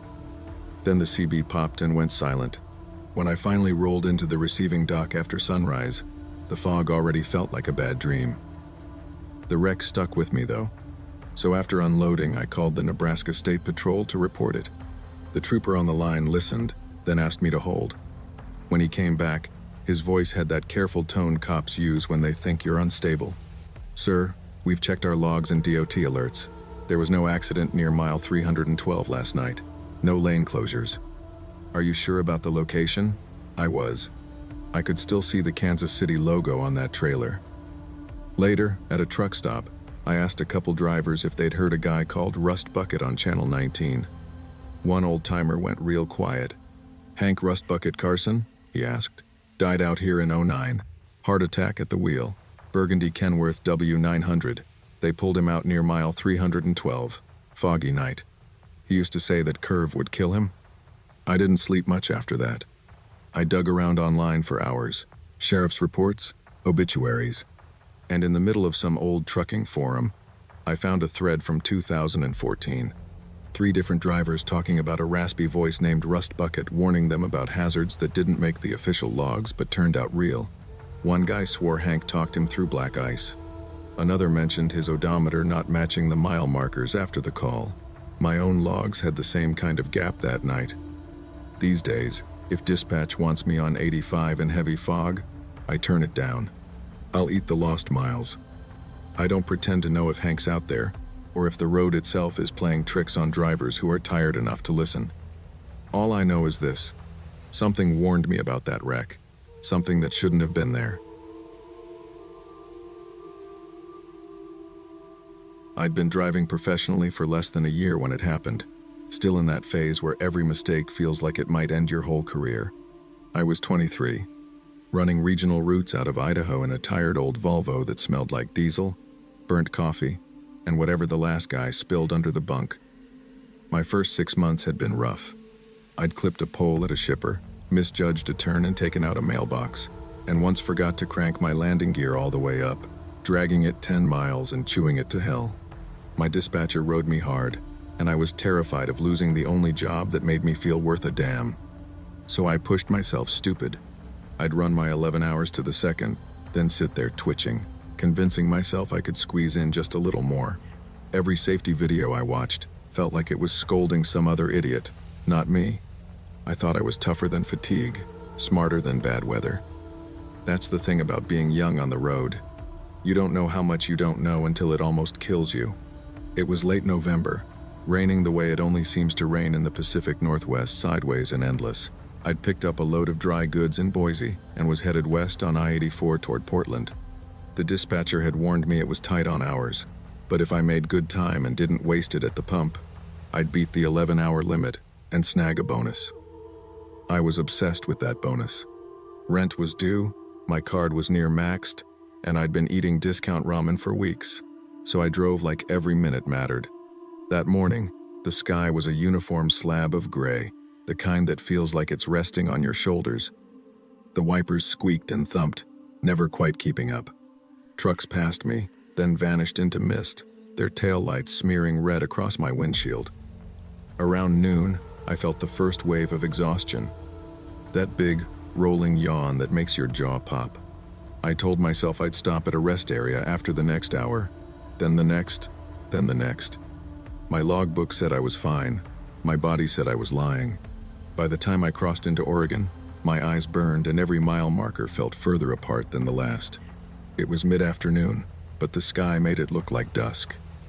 I'd turned off the radio an hour earlier because even the noise felt like too much work. That's when I saw him. At first, I thought it was debris, a tire, maybe sitting on the narrow, grassy median between the east and westbound lanes. But as I got closer, the shape resolved into a man, standing perfectly still in the rain. No car, no hazard lights, nothing. Just a lone figure facing traffic with his hands at his sides, head tilted slightly down. He wore a dark coat, maybe navy or black, and jeans that looked too clean for a guy stranded in mud. His hair was slicked to his forehead. I couldn't see his face, but something about his posture made the hairs on my arms stand up. The median there was barely wide enough to stand on safely. Any gust of wind, any slip, and you'd be in front of a semi. My first thought was suicide. I eased off the throttle and scanned for a wreck or a parked car on either side, nothing. As I passed him, I glanced in the mirror. He was still there, motionless, but his head had turned slightly, like he was watching my trailer go by. I checked the clock. I'd been driving 10 hours and 23 minutes. My brain felt like it was full of wet cotton. I told myself I was seeing things. Maybe he'd already been reported. Maybe it was a trick of the light. I kept driving. About 40 minutes later, the rain picked up. The road curved and climbed, and my focus narrowed to the white lines and the faint glow of reflectors. I'd started seeing weird little flashes at the edges of my vision, shapes that looked like animals darting away, only to vanish when I turned my head. More than once, I blinked and realized I'd missed the last couple of mile markers entirely. That's the kind of tired they warn you about, but you don't understand until you're there, your brain skipping like a scratched CD. Then I saw him again. Same side of the highway, same median, same dark coat, same slightly bowed head. I knew it was impossible. I hadn't turned around, I hadn't exited, and there was no way he could have sprinted ahead of me again and again without a car. As I approached, my chest tightened. The closer I got, the more detailed he became. Pale hands, wet denim. This time, I caught a hint of his face, a grayish pallor, like someone who'd been inside a morgue drawer too long. His eyes seemed closed. I told myself it had to be a different man. It had to be. There was no way it was the same one. I passed him and checked my mirror. For a second, I could have sworn his head snapped up and turned toward me, but the spray from my tires smeared everything into a blur. My pulse hammered in my throat. I checked the clock again, 10 hours and 51 minutes. I promised myself I'd stop at the next exit, just to rest my eyes. Then another sign flashed by. No services. Next 30 miles. My mouth went dry. The last half hour of that drive is mostly missing from my memory, replaced by a few bright, sharp images like broken glass, my hands slipping on the wheel, the wipers pausing mid-stroke as if time itself hiccuped, the yellow line swelling and shrinking in front of me like a living thing. I remember blinking hard and realizing my truck had drifted toward the rumble strip. The sudden vibration under the tires scared me awake for a second. Then I saw him a third time. This time, he wasn't in the median. He was standing on the right shoulder, directly ahead, as if he'd stepped out from behind the guardrail. Same coat, same posture, head bowed, hands loose at his sides. The difference was that now he was facing my lane, just a few feet from the fog line. No car, no other traffic. Nothing but him and me, and the scream of my engine. My whole body reacted before my brain caught up. I jerked the wheel left, overcorrected, and felt the trailer start to pull. The world swung sideways. I heard myself shout something wordless, some mix of no and a curse. For a heartbeat, I was sure I'd roll. The trailer shuddered, but the tires caught. I wrestled it back, heart thudding against my ribs so hard it hurt. When I glanced in the mirror, the shoulder was empty. No man, no coat, nothing. I limped off at the next wide spot and parked crooked, hands shaking. I sat there for 10 minutes, gasping, feeling like something had just taken a long look at me and decided to let me go for now. I'm pushing 58 now, and I've spent more of my life in a truck cab than in any house I ever paid rent on. I didn't grow up wanting to be a trucker. I grew up wanting to be invisible. My old man was a drunk with fast hands and a slower conscience, and my mom's idea of parenting was turning the TV up so she didn't have to hear us cry. By the time I turned 18, I'd already learned two things. Staying out of the house meant fewer bruises, and the farther you were from home, the safer you felt.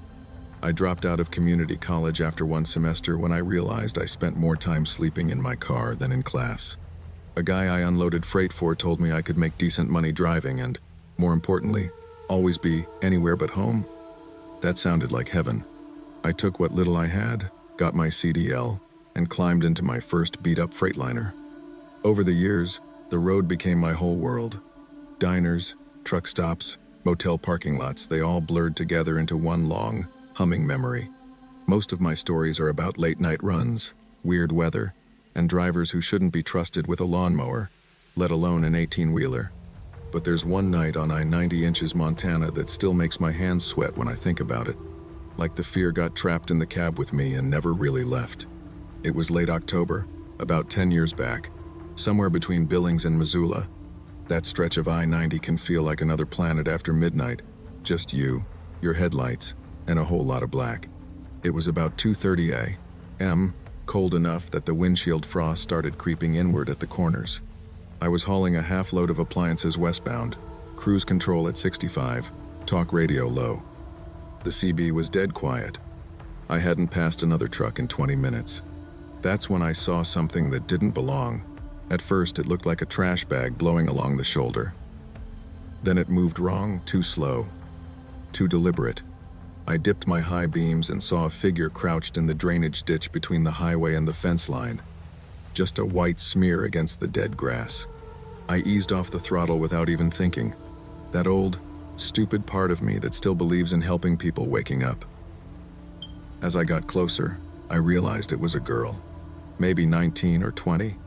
Long dark hair stuck to her face, bare legs, an oversized sweatshirt hanging off one shoulder, no jacket.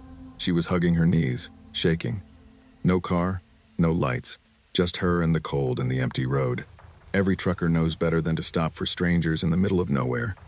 But I thought about my own daughter, Emma, who died when she was 16 from an overdose I never saw coming. The guilt still sits on my chest most mornings. So I pulled onto the shoulder, hit the flashers, and told myself I'd just roll the window down, ask if she needed me to call someone. That's all. I cracked the passenger window and leaned over. She didn't move at first, like she couldn't believe a truck had actually stopped. "You all right?" I called out. "You hurt?" She raised her head slowly. Her eyes caught the headlights and glowed for a second like an animal's. Not supernatural, just a weird angle, and too much light, but it unnerved me. She stood up stiffly and limped toward the truck, clutching a small backpack. Up close, I saw scraped knees, red knuckles, and lips chapped bloody. She looked like she'd run a long way and lost the race. "I'm freezing," she said, voice rough. "Please, can you get me to the next town? I'll sit on the floor. I don't care. I can't be out here anymore." I noticed her sneakers were soaked through, mud caked up her shins. No coat in weather that could kill you if you stayed still too long. Every instinct screamed at me to say no, that something was off. But there was this tremble in her voice that hooked right into the part of me that still hates myself for not saving my own kid. "Next exit's about 30 miles, I said. "I can get you there. No funny business. You sit right there, seatbelt on, hands where I can see 'em. Deal?" She nodded fast, eyes darting to the darkness behind her like something might drag her back into it. I unlocked the door. She climbed in, smelling like damp earth, sweat, and something metallic. I told myself it was just blood from those scrapes. It wasn't. We rolled back onto the highway, engine rumbling low. She stared straight ahead, gripping her backpack like it was a life raft. I tried to keep it casual. "Name?" I asked. "Mara," she said. Not Riley, but close enough to make me flinch inside. "You?" "Tom." I lied. I don't know why. Habit, maybe. She gave a thin smile. "You don't look like a Tom. You don't look like a Mara," I shot back. She laughed once, a dry, humorless sound. "Fair." We sat in silence for a few miles. The dash clock ticked over to 2:47 a.m.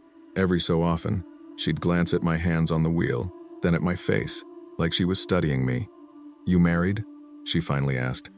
"No," I said. "Divorced. Long time. Kids?" My throat tightened. "Had a daughter," I said quietly. "She passed." The air in the cab got heavier, like the heater was pumping in sand. "Emma?" she said softly. The name slipped out of her mouth so naturally I almost didn't catch it. My grip tightened. "I didn't tell you her name," I said. She kept staring at the windshield, expression blank. "Sometimes I just know stuff," she whispered. Like it's been poured into my head, and there's no room for anything else."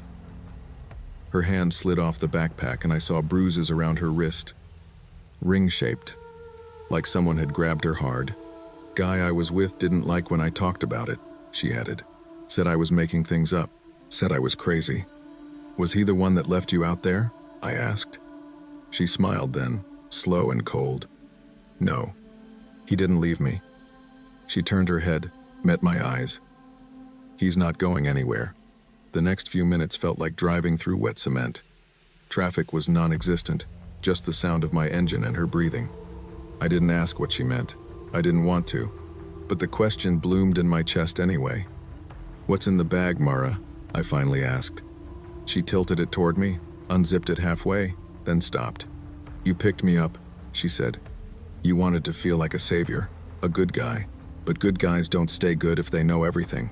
Sometimes you gotta choose not to look." My stomach turned. "Did you hurt him?" I asked, voice low. She shrugged. "He hurt me first. For months. Years, maybe. Hard to tell. You lose track in motel rooms and backseats. But he didn't believe I could ever really leave." Her fingers tightened on the zipper. I believed him. Until tonight. I felt the temperature in the cab drop, though the heater was still on. "You kill him?" I whispered. She smiled that same dead smile. "Does it matter now? You weren't there when I needed help before. You weren't there when your Emma needed you, either." My blood ran cold. "How do you know her name?" I snapped. "How do you know anything about me?" She leaned back, eyes shining in the dash glow. Not quite human, not quite anything. "I just pick up what people leave behind," she said. "You left behind a lot." Up ahead, a green sign announced an exit with a gas station and diner. "You're getting out there," I said, more command than offer. She nodded slowly. "I know. I always do. And you're going to let me. You're going to tell yourself you did the right thing. That you helped." She zipped the bag fully, the sound like a knife being sheathed. "But you'll always wonder." I pulled into the lone gas station lot, lights buzzing bright against the darkness. She opened the door without another word, backpack slung over one shoulder. Before she jumped down, she looked back. "He's in a room off Route 12, she said. "If the cops hurry, they might still find him breathing, but you won't call. Because if he lives, someone might come talk to you. And you don't want anyone digging around your ghosts. Tom, who isn't Tom." Then she was gone, walking toward the darkness behind the station instead of the front door. I sat there 10 minutes, hands shaking on the wheel, rehearsing 911 calls in my head and never making them. I pulled back onto I-90 and drove until sunrise, her words replaying over and over. I never saw her again. But sometimes, late at night on some empty stretch of highway, I see a girl in the ditch in my headlights, and my foot hovers over the brake. If there's anything I took from that night, it's this. The road doesn't just carry freight. It carries the things people think they've left behind. The guilt, the secrets, the damage.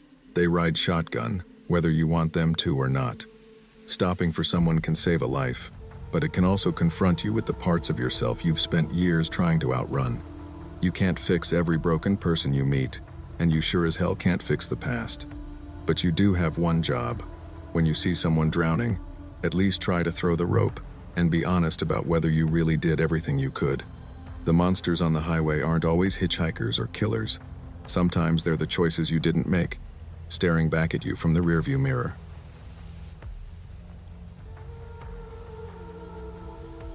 I was 25 when this happened, and I still can't check into a motel alone without scanning every corner of the parking lot.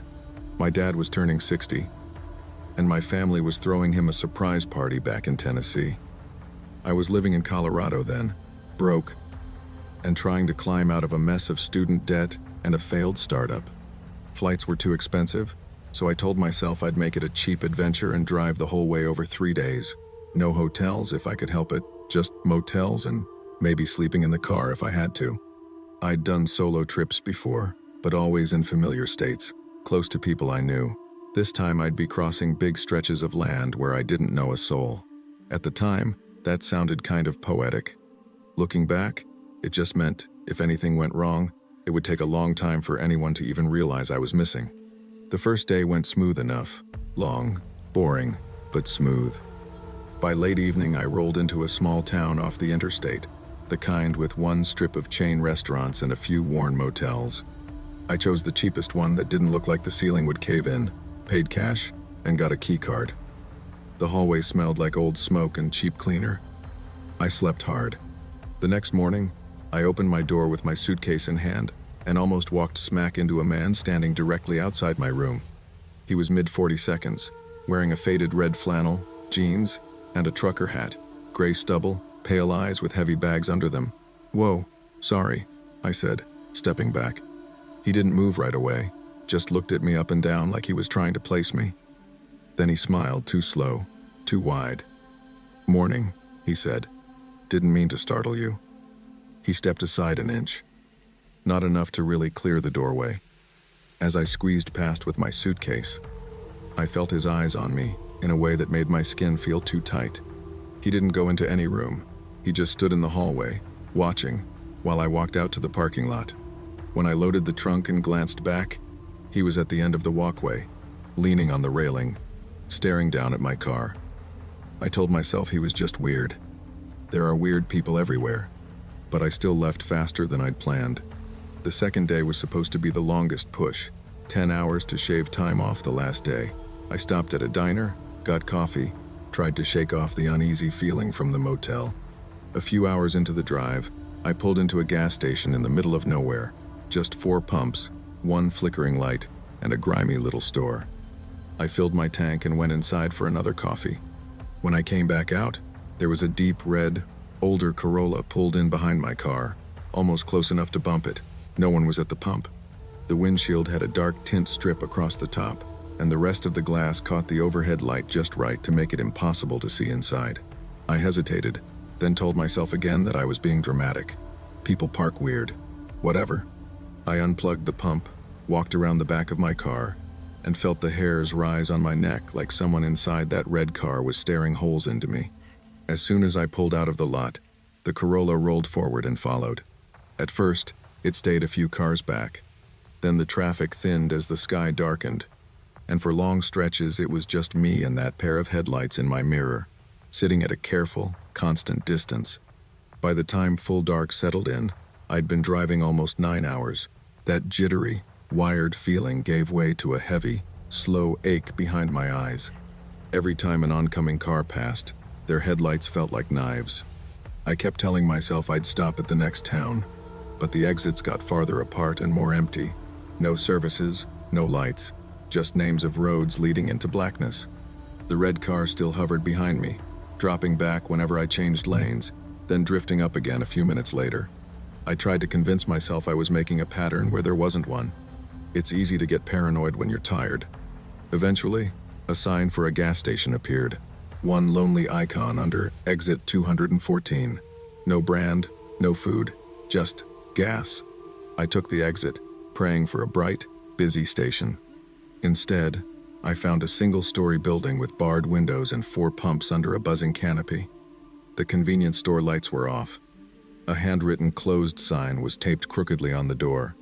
I almost left, but my tank was low, and I didn't want to gamble on the next town.